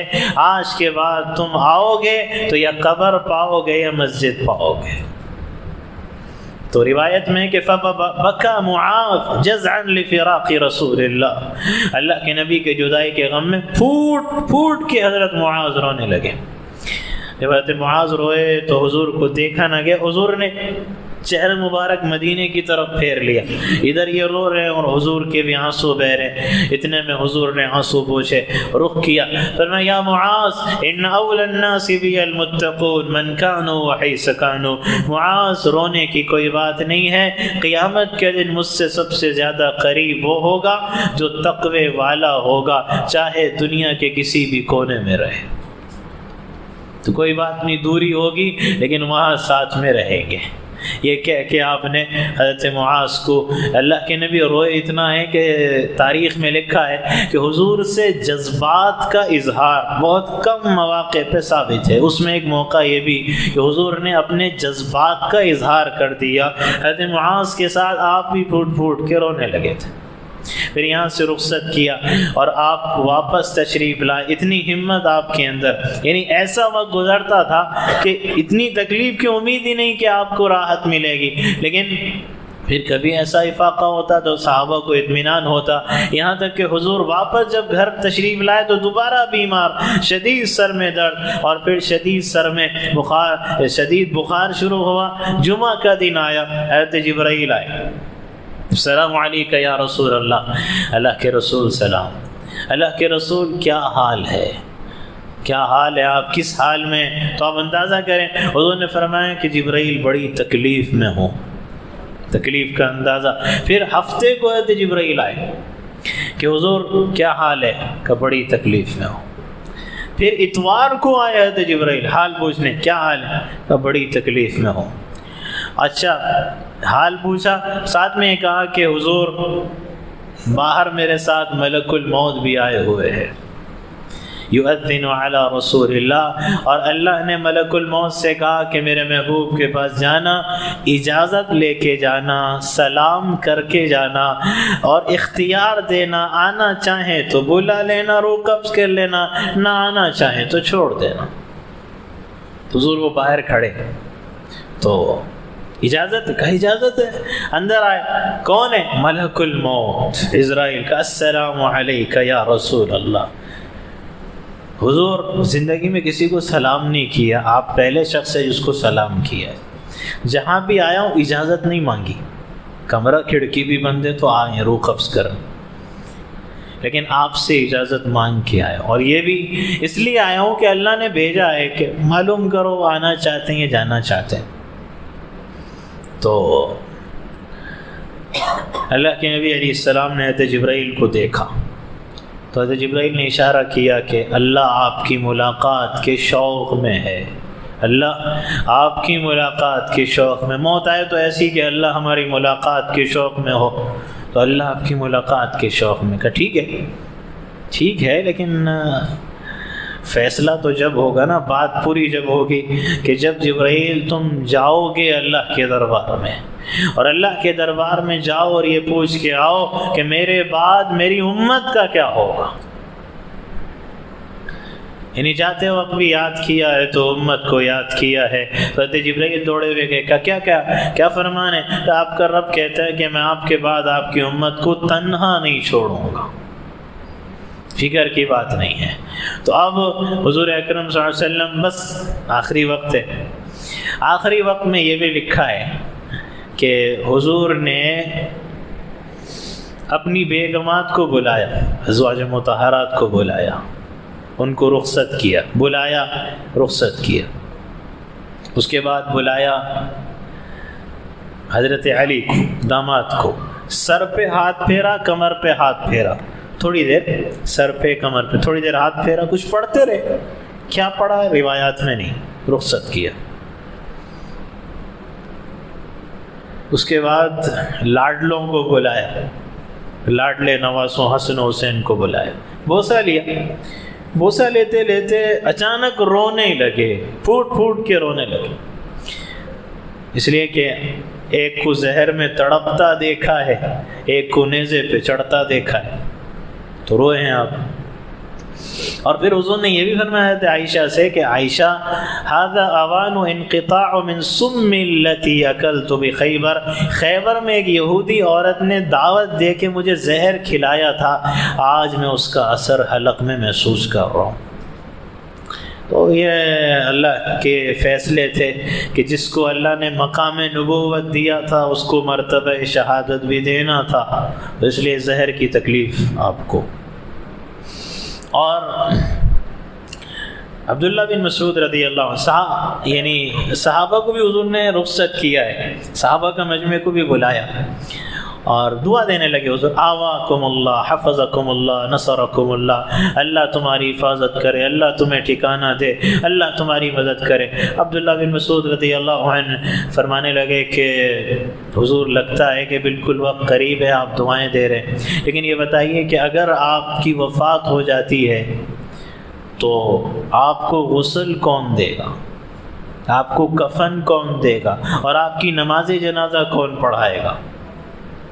تو حضور نے فرمایا کہ مجھے غسل میرے اہل بیت دیں گے، مجھے کفن میرے اہل بیت دیں گے، اور میری نماز جنازہ سب سے پہلے میرے اہل بیت کے مرد پڑھیں گے، پھر ان کی عورتیں پڑھیں گی، پھر ان کے بچے پڑھیں گے، پھر یہ جائیں گے۔ اس سے پہلے حضور نے یہ بھی بتایا کہ اول من یصلی علی اللہ جل جلالہ، سب سے پہلے اللہ تعالی مجھ پہ اپنی رحمتیں نازل کرے گا، پھر ساتوں آسمان کے فرشتے جبرائیل، میکائیل، عزرائیل اور اسرافیل آئیں گے اور وہ میری نماز جنازہ پڑھیں گے، پھر اہل بیت، اور پھر فرمایا یہ جائیں گے تو مہاجرین کے مرد آئیں گے، پھر ان کی عورتیں، پھر ان کے بچے آئیں گے، پھر مہاجرین جائیں گے تو انصار کے مرد، انصار کی عورتیں، انصار کے بچے آئیں گے، پھر یہ میری نماز جنازہ پڑھیں گے۔ تو حضور نے یہ بتا دیا کہ کس نے پڑھنا ہے، صحابہ کو رخصت کی۔ جب صحابہ کو رخصت کیا ہے تو اما جان عائشہ صدیقہ رضی اللہ عنہ فرماتی ہیں کہ سامنے میرے بھائی تھے عبد الرحمن بن ابی بکر رضی اللہ عنہ، تو ان کے ہاتھ میں مسواک تھی، تو میں دیکھ رہی ہوں کہ حضور کی نظر مسواک پہ ٹکٹکی کی طرح لگی ہوئی، ٹکی ہوئی ہے نظر، تو میں نے محسوس کر لیا کہ اب آقا میں اتنی ہمت باقی نہیں کہ آپ زبان سے کہہ سکیں کہ مجھے وہ مسواک دے دو۔ تو میں نے عرض کیا یا رسول اللہ شاید آپ مسواک کی تمنا رکھتے ہیں، کہا ہاں ہاں، اشارہ کیا ہاں ہاں، لیکن یہ بھی اشارہ کیا کہ عائشہ اب مجھ میں اتنی ہمت نہیں کہ میں اس کو چبا کے نرم کر لوں، تم ہی اپنے دانتوں میں چبا کے دے دو۔ تو اما جان فرماتی ہیں کہ میں نے بھائی سے مسواک لیا اور دانتوں میں چبایا، نرم کیا، اور اس پہ اما جان فخر کرتی تھی، کہتی تھیں کہ توفی رسول اللہ صلی اللہ علیہ وسلم فی نوبتی وفی بیتی وبین سحری ونحری وجمع اللہ بین ریقہ وریقی۔ یہ کہا کرتی تھی اما جان کہ اللہ نے عائشہ کو یہ شرف اور مقام دیا ہے کہ اللہ کے نبی کا انتقال ہوا تو میری باری میں ہوا، وفات ہوئی تو عائشہ کے حجرے اور گھر میں ہوئی، اور وفات ہوئی تو عائشہ کے سینے اور پیٹ کے درمیان ہوئی، اور وفات ہوئی تو نبی کی مبارک منہ کے اندر اگر آخری کوئی چیز گئی ہے تو عائشہ کا چبایا ہوا مسواک گیا ہے، تو میرا لعاب دہن آخری چیز ہے تو اللہ کے نبی کے منہ مبارک کے اندر داخل، اس پہ فخر کر چبا کے دیا، حضور نے چبایا۔ اور یہ بھی ذکر ہے روایات میں کہ حضور کو تکلیف اتنی تک ہوئی کہ حضور نے حکم دیا کہ 7 کنوؤں کا پانی میرے اوپر ڈالو، 7 کنوؤں کا پانی، بلکہ لکھا یہ بھی کہ ٹب نہیں تھا حضور کے مکان میں، حضرت عائشہ کے مکان میں، تو حضرت حفصہ کے مکان سے ٹب منگایا گیا، تو ٹب میں حضور اس میں بیٹھے، اور اس میں بیٹھ کے 7 کنویں کا پانی اس پہ حضور پہ ڈالا گیا، کچھ افاقہ ہو، لیکن رب کو منظور کچھ اور تھا۔ اور یہاں پھر اللہ کے نبی علیہ السلام نے بتا دیا تھا، تو اور واقعی یہ لکھا ہے کہ جب حضرت جبرائیل واپس آئے اور یہ بات کہی کہ اللہ فرماتا ہے کہ آپ کے بعد آپ کی امت کو تنہا نہیں چھوڑے گا، تو اللہ کے نبی علیہ السلام، اما جان فرماتی ہیں کہ یعنی عالم یہ کہ حضور کا سر مبارک یوں میرے سینے پہ ہے، یوں آپ نیم جیسے کہتے ہیں نا، نیم جسم، نیم آرام دہ، آپ یوں میرے سینے پہ ہے، اور آپ کی انگلی مبارک اٹھی ہوئی آسمان کی طرف، اور اس حالت میں آپ نے فرمایا اللہم الرفیق الاعلی، اور یہ اللہم الرفیق الاعلی سے پہلے آخری جملہ بھی بتا دو، آخری جملہ اس سے پہلے کا ہے کہ الصلاۃ وما ملکت ایمانکم، الصلاۃ وما ملکت ایمانکم، میری امت نماز نہ چھوڑنا، نماز نہ چھوڑنا، اور اپنے ماتحتوں، نوکروں، غلاموں کے ساتھ اچھا سلوک کرنا۔ اللہ کے حقوق بھی بندوں کے حقوق، آخری جملہ الصلاۃ الصلاۃ الصلاۃ الصلاۃ، اور پھر اللہم الرفیق الاعلی، اے اللہ اب مجھے اپنے پاس بلا لے۔ اماں جان فرماتی ہیں حضور نے یہ کہا اور اچانک حضور کا ہاتھ، آنکھیں یوں آسمان کی طرف، ہاتھ یوں گرا اور آپ میرے سینے پہ یوں گر گئے، تو میں نے آپ کو سیدھا کیا اور میری چیخ نکلی۔ کیا چیخ؟ کہ مات رسول اللہ، مات رسول اللہ، اللہ کے رسول وفات پا گئے، اللہ کے رسول اللہ کو پیارے ہو گئے، چیخ نکلی۔ حضرت فاطمہ آئی اور حضرت فاطمہ کو بھی حضور نے بلایا تھا، یہ بھی ذکر کر دوں میں جانے سے پہلے۔ اماں جان کہتی ہیں حضرت فاطمہ کو بلایا، قریب بلایا اشارے سے، کان میں کچھ کہا، رونے لگی، روئی تو دوبارہ بلایا، ہنسنے لگی۔ تو میں نے کہا بعد میں پوچھوں گی، بعد میں پتہ کیا تو پتہ چلا کہ حضور نے پہلے فرمایا تھا کہ میں دنیا سے جا رہا ہوں، اس پہ روئی۔ ہنسی کیوں؟ کہ حضور نے فرمایا کہ اسرعکم بی لحوقا من اہل بیتی انت یا فاطمہ، میرے جانے کے بعد سب سے پہلے تم ہی مجھ سے آ کے ملو گی۔ تو فرماتے ہیں جیسی چیخ نکلی ساری ازواج مطہرات جمع ہو گئی، حضرت فاطمہ بیٹی بھی آ گئی، ساری ازواج مطہرات اور بیٹیاں ساری جمع ہو گئی کہ کیا ہوا؟ ایسا حادثہ جو کائنات میں اب تک ہوا نہیں، ایسا غم اور صدمے کی خبر کہ قیامت تک ایسا صدمہ ہو ہی نہیں سکتا۔ اور واقعی آگے آپ سنیں گے، بتاؤں گا میں آگے کہ حضرت علی کے کیا جملے رہے آگے، تو یہ چیخ نکلی، ارے یہ تو عورتیں ہیں، عورتیں، مردوں کا یہ عالم تھا کہ روایات میں یہاں تک لکھا ہے کہ بعض صحابہ تو وہیں بے ہوش ہو کے گر گئے، اور بعض وہ تھے جو مدینے سے باہر پہاڑوں میں نکل گئے، بعض پہاڑوں میں نکل گئے، بعض بے ہوش ہو کے گر گئے، اور بعض ہوش میں، لیکن ایسے جیسے گمسم۔ یہ عالم یہ کیا ہوا؟ یہ ایسی خبر تھی صحابہ کے لیے، یقین کرنا مشکل۔ حضرت عمر تو تلوار لے کے کھڑے ہیں، من قال ان محمدا قد مات ساضرب عنقه، جو کہے گا کہ محمد مصطفیٰ صلی اللہ علیہ وسلم وفات پا گئے، عمر اس کی گردن مار دے گا۔ وہ اللہ کے پاس گئے ہیں، وہ آئیں گے وہاں سے، لوٹ کے آئیں گے۔ جنونی کیفیت۔ حضرت عثمان کہتے ہیں کہ میں کھڑا تھا، جیسی خبر سنی تو لڑکھڑا کے گر گیا۔ حضرت علی فرماتے ہیں کہ میں تو گمسم ہی ہو گیا کہ ہوں یا نہیں ہوں، کوئی پتہ نہیں۔ یہ ہمارا عالم ہوا ہے تو اللہ اکبر۔ حضرت ابو بکر کہاں تھے؟ عوالی میں، اپنی دوسری زوجہ مطہرہ، اپنی دوسری بیوی کے پاس تھے، خبر ملی دوڑ کے آئے۔ جب آئے نا دوڑ کے تو منظر یہ ہے کہ کوئی بےہوش، کوئی پہاڑوں میں، کوئی گمسم۔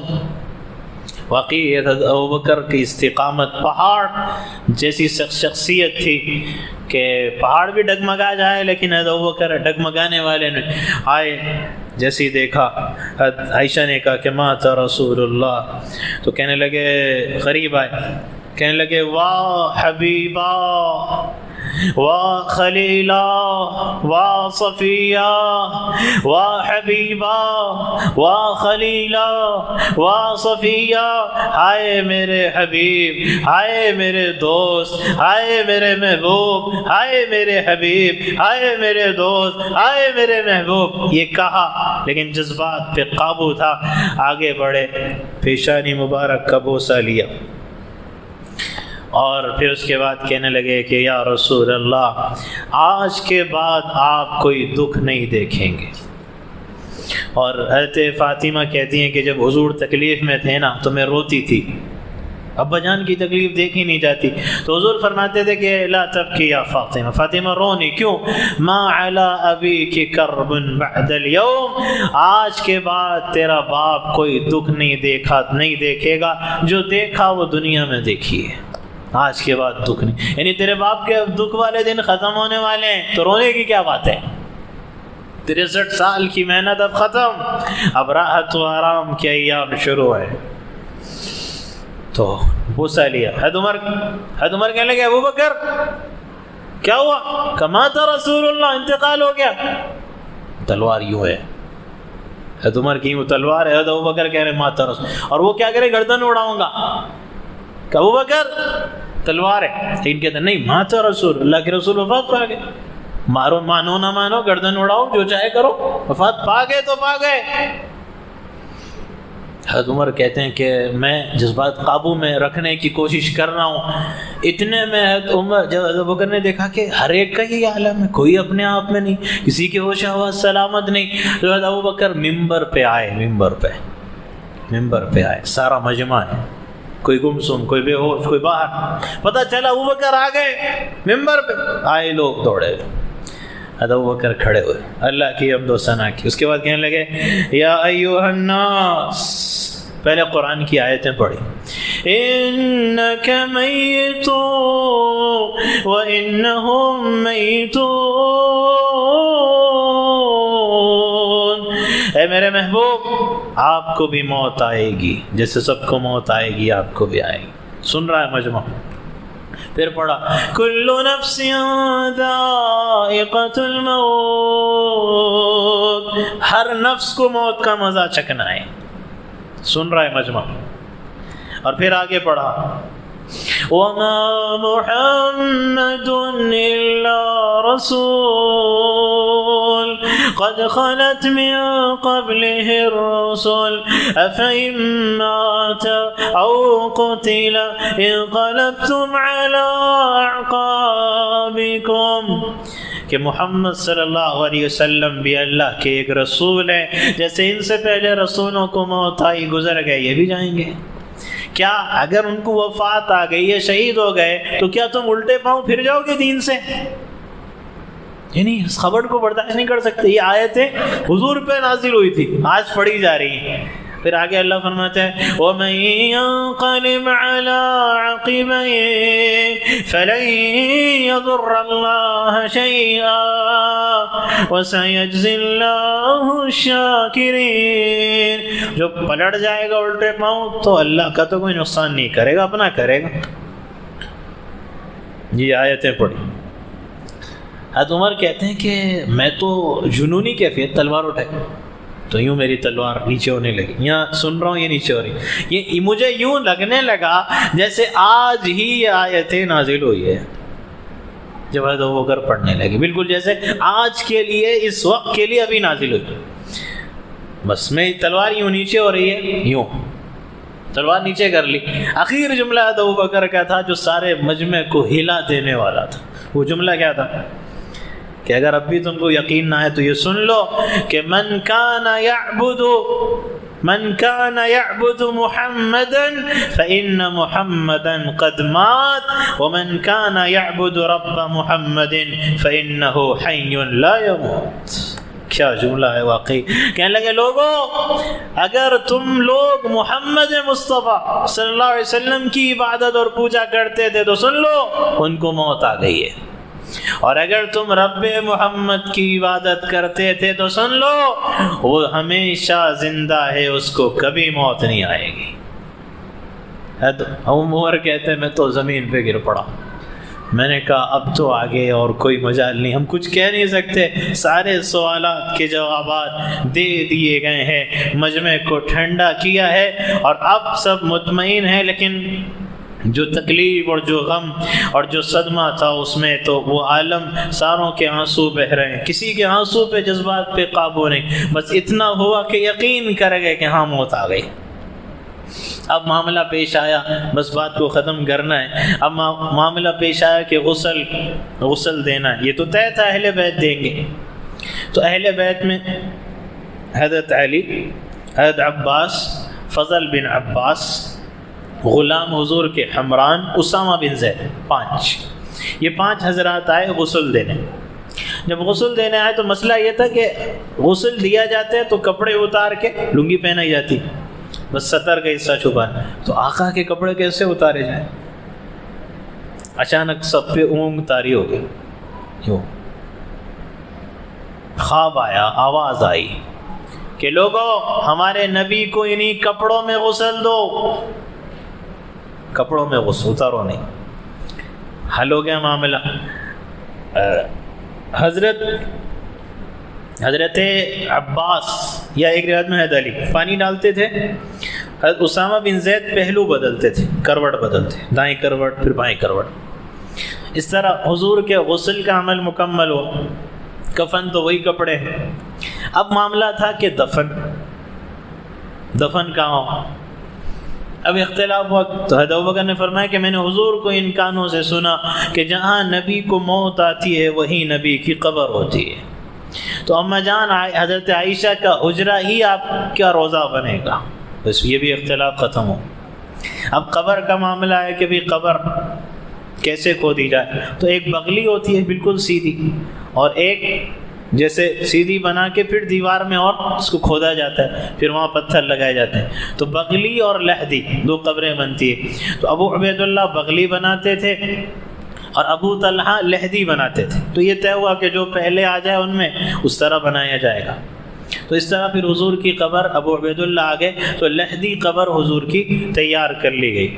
اور پھر اس کے بعد حضور کے جنازے کا معاملہ آیا، تو حضور کا جنازہ ہماری طرح نہیں ہوا۔ اللہ کے نبی علیہ السلام کی چارپائی مبارک رکھ دی گئی، اور سب سے پہلے آسمان کے فرشتے تو خیر آتے رہے، اور کیا تھا نماز جنازہ؟ درود و سلام، صلاۃ و سلام، بس آتے رہے۔ اہل البیت مرد آئے چلے گئے، عورتیں آئی، بچے آؤ صلاۃ و سلام پڑھو نکلو۔ مہاجرین، پھر مرد، ان کے عورتیں، ان کے بچے صلاۃ و سلام پڑھتے رہے جاتے رہے۔ انصار، ان کے مرد، ان کی عورتیں، ان کے بچے صلاۃ و سلام پڑھتے رہے جاتے رہے۔ یہ حضور کی جنازہ، کیونکہ حضور کا امام کوئی نہیں بن سکتا، آپ امام الانبیاء ہیں، اسی لیے آپ کی نماز جنازہ کسی نے نہیں پڑھائی۔ آپ کے مبارک جنازے کو اٹھایا گیا، لے کر چلے صحابہ۔ اندازہ کیا جا سکتا ہے دوست، پڑوسی، رشتہ دار، جو غم اور صدمے کا عالم ہوتا ہے، اور یہاں کس غم اور صدمے کے ساتھ صحابہ لے کر گئے، اٹھایا حضور کے جنازے کو لے کر گئے۔ جب حضور کے جنازے کو لے کر گئے اور حجرے کے پاس، حجرے میں ہی حضور کا روضہ مبارک ہے، تو اللہ کے نبی کی قبر بنائی گئی لحد۔ تو اللہ کے نبی علیہ السلام کو صحابہ نے اتارے، حضرت علی اور حضرت فضل بن عباس، یہ دونوں اترے، چچا زاد بھائی داماد، دونوں اترے، اور دونوں جیسی قبر میں اترے تو پھر دیگر صحابہ نے آپ کا مبارک جنازہ دیا۔ تو ان دونوں نے قبر میں اتر کے آپ کو نیچے اتارا ہے، اور جب آپ کو قبر میں اتارا گیا تو اسی دوران حضرت مغیرہ بن شعبہ رضی اللہ عنہ کھڑے تھے باہر، حضرت علی حضرت عباس اندر ہے، حضور کو ہاتھوں پہ لیا ہوا نیچے اتارا۔ ہاتھ میں انگوٹھی تھی چاندی کی حضرت مغیرہ بن شعبہ کی، انہوں نے جان بوجھ کے نیچے گرا دی، جان بوجھ کے یوں کہنے لگے حضرت علی سے انگوٹھی گر گئی ہے، اٹھا لو، اندر جا کے اٹھا لو۔ انگوٹھی گر گئی، حالانکہ جان بوجھ کے گرایا تھا، اندر جا کے اٹھا لو، تو جب گر گئی ہے تو اٹھا لو۔ تو جیسی اترے یہ قبر میں تو حضور کو لپٹ کے رونے لگے، روزے مبارک میں اتر کے، اور اتنی دیر پھوٹ پھوٹ کے روئے، ان کو دیکھ کے سارا مجمع زار و قطار رونے لگا۔ بڑی مشکل سے حضرت علی نے نکالا ہے، چھڑایا، تو وہ آخری صحابی جس کا بدن آقا کے بدن سے لگا ہے وہ حضرت مغیرہ بن شعبہ رضی اللہ تعالی عنہ ہے۔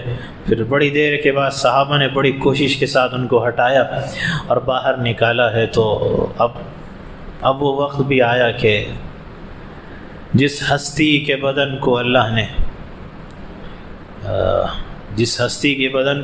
نے خانہ کعبہ سے بھی افضل بنایا ہے، یہ عقیدہ ہے ہمارا، بلکہ عرش سے بھی افضل بنایا، یہ عقیدہ ہے۔ آج اس بدن پہ صحابہ مٹی ڈالنے لگے، اللہ اکبر، حضور کی قبر مبارک بنائی گئی اور مٹی ڈالی گئی۔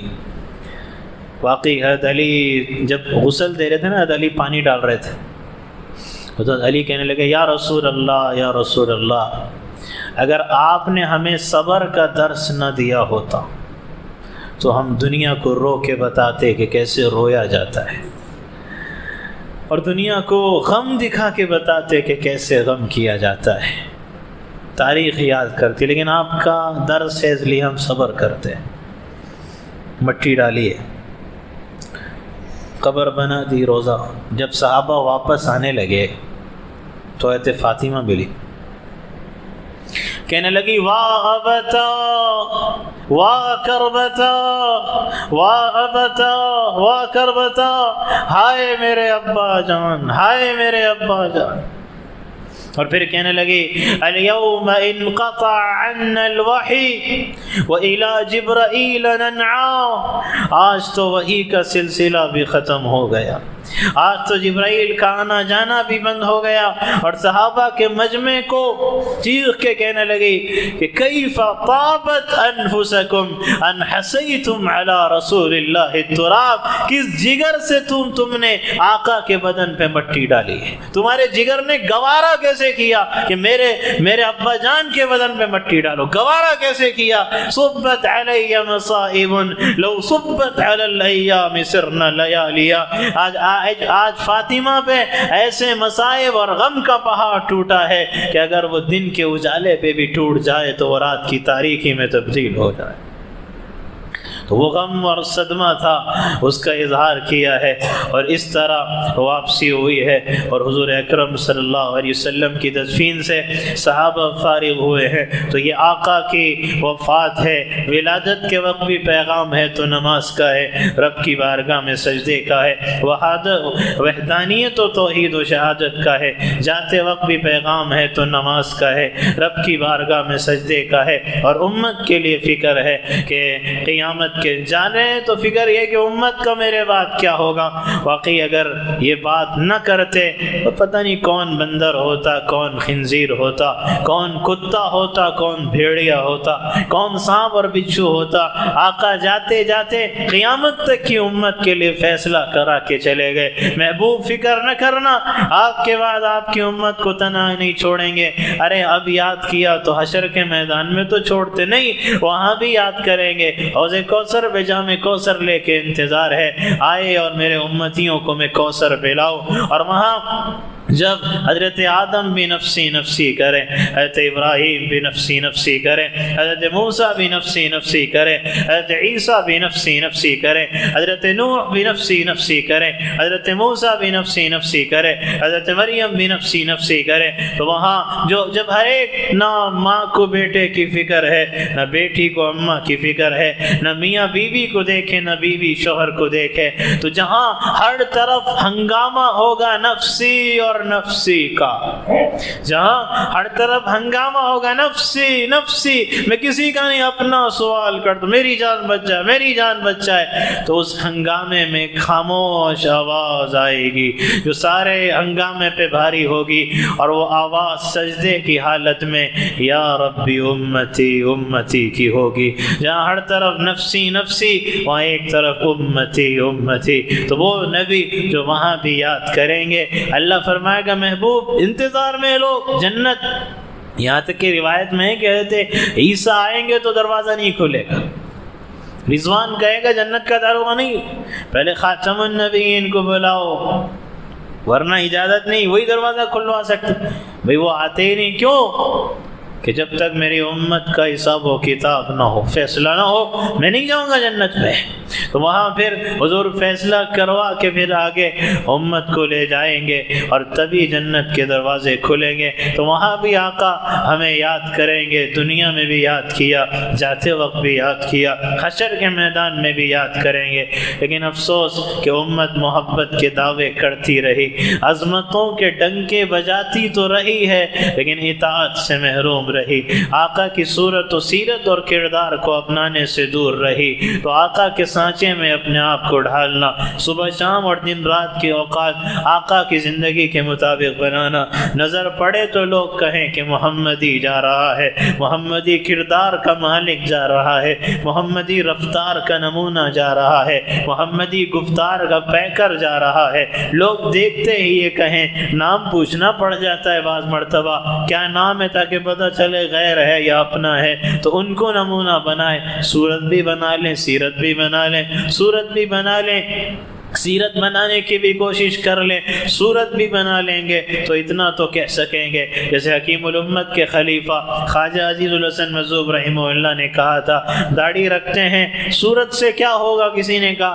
کہنے لگے کہ حشر کا میدان ہوگا، آقا ہوں گے، امت ہوگی، سارے انبیاء ہوں گے، رب کا دربار ہوگا، وہاں میں یہ کہوں گا کہ کچھ نہیں ہے مجذوب کے پاس، کیا ہے کہ تیرے محبوب کی یا رب شباہت لے کے آیا ہوں، تیرے محبوب کی یا رب شباہت لے کے آیا ہوں، حقیقت اس کو تو کر دے، میں صورت لے کے آیا ہوں۔ تو شاید اللہ صورت کو بھی حقیقت میں بدل دے، اور اگر حقیقت ہی بن جائے تو پھر تو جنت اللہ ہمارے ذمے اور ہمارے حوالے کر دے گا۔ تو اس لیے محترم بزرگوں اور دوستوں، یہ میلاد کے جلسے، یہ سیرت النبی کے تذکرے، یہ پروگرام، یہ جو ہوتے ہیں، مقصد یہ ہے کہ محبت بھی ہو، اظہار بھی کیجئے، عظمت بھی ہو دل اور دماغ میں، اور ساتھ میں آقا کی سیرت سے واقفیت بھی ہو، تب زندگی میں آقا کی اطاعت آئے گی۔ یہ چاروں چیزوں کو لے کے چلنا، سیرت سے واقفیت ہوگی تو محبت آئے گی، عظمت آئے گی، اور پھر اطاعت آئی۔ چار چیزوں کو جمع کر کے چلنا ہے، ورنہ نیرے محبت کے دعوے جھوٹے اور کھوگلے دعوے تو کہلائے جا سکتے ہیں، حقیقی دعوے اور حقیقی عشق رسول نہیں کہلایا جا سکتا۔ لوگوں کو تو دھوکہ دیا جا سکتا ہے، لیکن آقا کی نظر میں کہیں وہ نہ ہو کہ جو حوض کوثر میں آئیں گے ہمیں بھی کوثر کا جام پلا دیں، ہم بھی کرتے تھے محبت کے دعوے۔ آقا فرمائیں گے سحقاً سحقا، سحقاً سحقا، دور ہو جاؤ، دور ہو جاؤ، تم نے میرے بعد میرے طریقے چھوڑ کے اور چیزیں ایجاد کر لی تھی، دعوے محبت کی کرتے، اطاعت کسی اور کی، تو جاؤ، میرا تمہارا کوئی تعلق نہیں۔ تو اپنی زندگی کو دیکھنا ہے، گریبان میں منہ ڈال کے غور کرنا ہے، زندگی کا جائزہ لینا ہے کہ ہماری زندگی کس روش پہ، کس راہ پہ اور کس رخ پہ چل رہی ہے۔ تو یہ نمونہ ہے آقا کی ولادت بھی، ہجرت بھی، وفات بھی، اور پوری زندگی کی سیرت بھی۔ حق تعالی شانوں سے دعا ہے کہ ان باتوں کو سمجھنے کی اور اس پر عمل کی توفیق عطا فرمائے۔ وآخر دعوانا ان الحمد للہ رب العالمین۔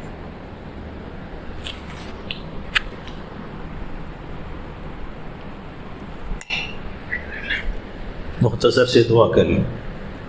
اللهم لك الحمد حمدا دائما بدوامك كما ينبغي لجلال وجهك وعظيم سلطانك، يا رب صل وسلم دائما أبدا على حبيبك ونبيك وصفيك وخليلك ومحبوبك محمد وأحمد خير الخلق كلهم۔ اللهم اجعلنا من الذين يحبون رسولك ويعظمون رسولك ويطيعون رسولك ويمشون على رسل رسولك۔ اللهم اجعلنا من المصلين، اللهم اجعلنا من الذين جعلت قرة أعينهم في الصلاة۔ اللهم أرنا وجهك الكريم فإن هذا النعيم ليس بعده نعيم۔ یا اللہ ہمارے گناہوں کو معاف فرما، پروردگار ہماری غلطیوں سے درگزر فرما، مولا ہماری برائیوں کو نیکیوں سے تبدیل فرما۔ اے اللہ اپنے محبوب و مقبول بندوں میں ہمارا شمار فرما۔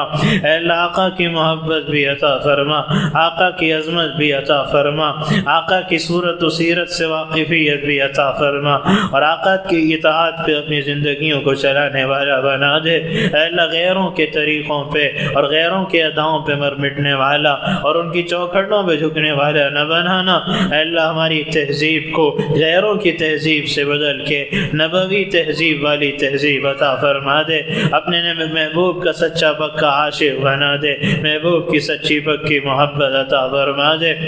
اے اللہ اس ماہ ربیع الاول میں اپنے محبوب کی محبت و ولادت کے صدقے میں اے اللہ ہم سب کی مغفرت کے فیصلے فرما، پوری امت کی ہدایت اور اصلاح کے فیصلے فرما، پوری امت کو گمراہی اور جہنم کی راہ سے ہٹا دے اور جنت اور ہدایت کے راستے پہ ڈال دے۔ اے اللہ اپنے کرم سے جتنے مقروض ہیں سب کی قرض کی ادائیگی کا غیب سے انتظام فرما، جتنے بیمار ہیں سب کو شفا عطا فرما، جتنے بے روزگار ہیں سب کو حلال روزگار نصیب فرما، جتنے کاروباری ہیں سب کے کاروبار میں برکت و ترقی دے دے، جتنے بن بیاہ جوڑے ہیں سب کے جوڑ کے رشتوں کا انتظام فرما، جتنے بے اولاد ہیں سب کو نیک صالح اولاد عطا فرما، بیٹیوں والوں کو بیٹوں سے، بیٹوں والوں کو بیٹیوں سے نواز دے۔ اے اللہ آنے والے دجال کی، یاجوج و ماجوج کی، قیامت سے پہلے آنے والے تمام دنوں ایمان کو لوٹنے والے فتنوں سے ہماری اور ہماری نسلوں کی حفاظت فرما دے۔ اے اللہ پوری امت کی حاسدوں کے حسد سے، ساحرین کے سحر سے، جنات کے آسیب سے، فتنوں کے فتنے سے، منصوبے اور سازشیں بنانے والوں کی سازشوں سے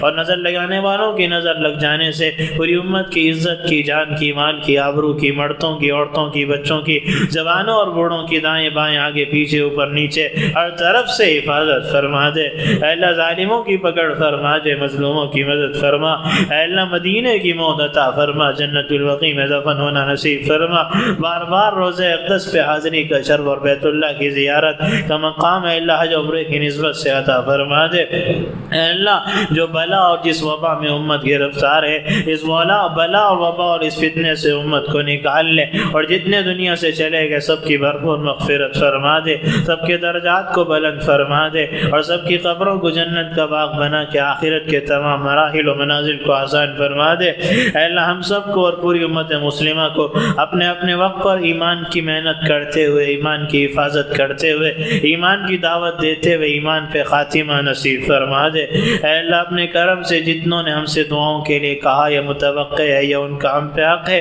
کہنا چاہتے تھے نہیں کہہ سکے، جتنا مجمع دل میں جائے تمنائیں مرادیں لے کے آیا، تو واقف ہے سینوں کے رازوں اور دلوں کے بھیدوں سے، دعا کروانے والا واقف نہیں، تو اپنے کرم سے ان سب کی، سارے مجمع کے دل کی جائز تمنا اور مرادوں کو پورا فرما دے، اور اپنے کرم سے ہماری دعاؤں کو اپنے نبی کے وسیلے سے قبول فرما لے۔ وصلی اللہم وسلم علی سید المرسلین والحمد لک یا رب العالمین۔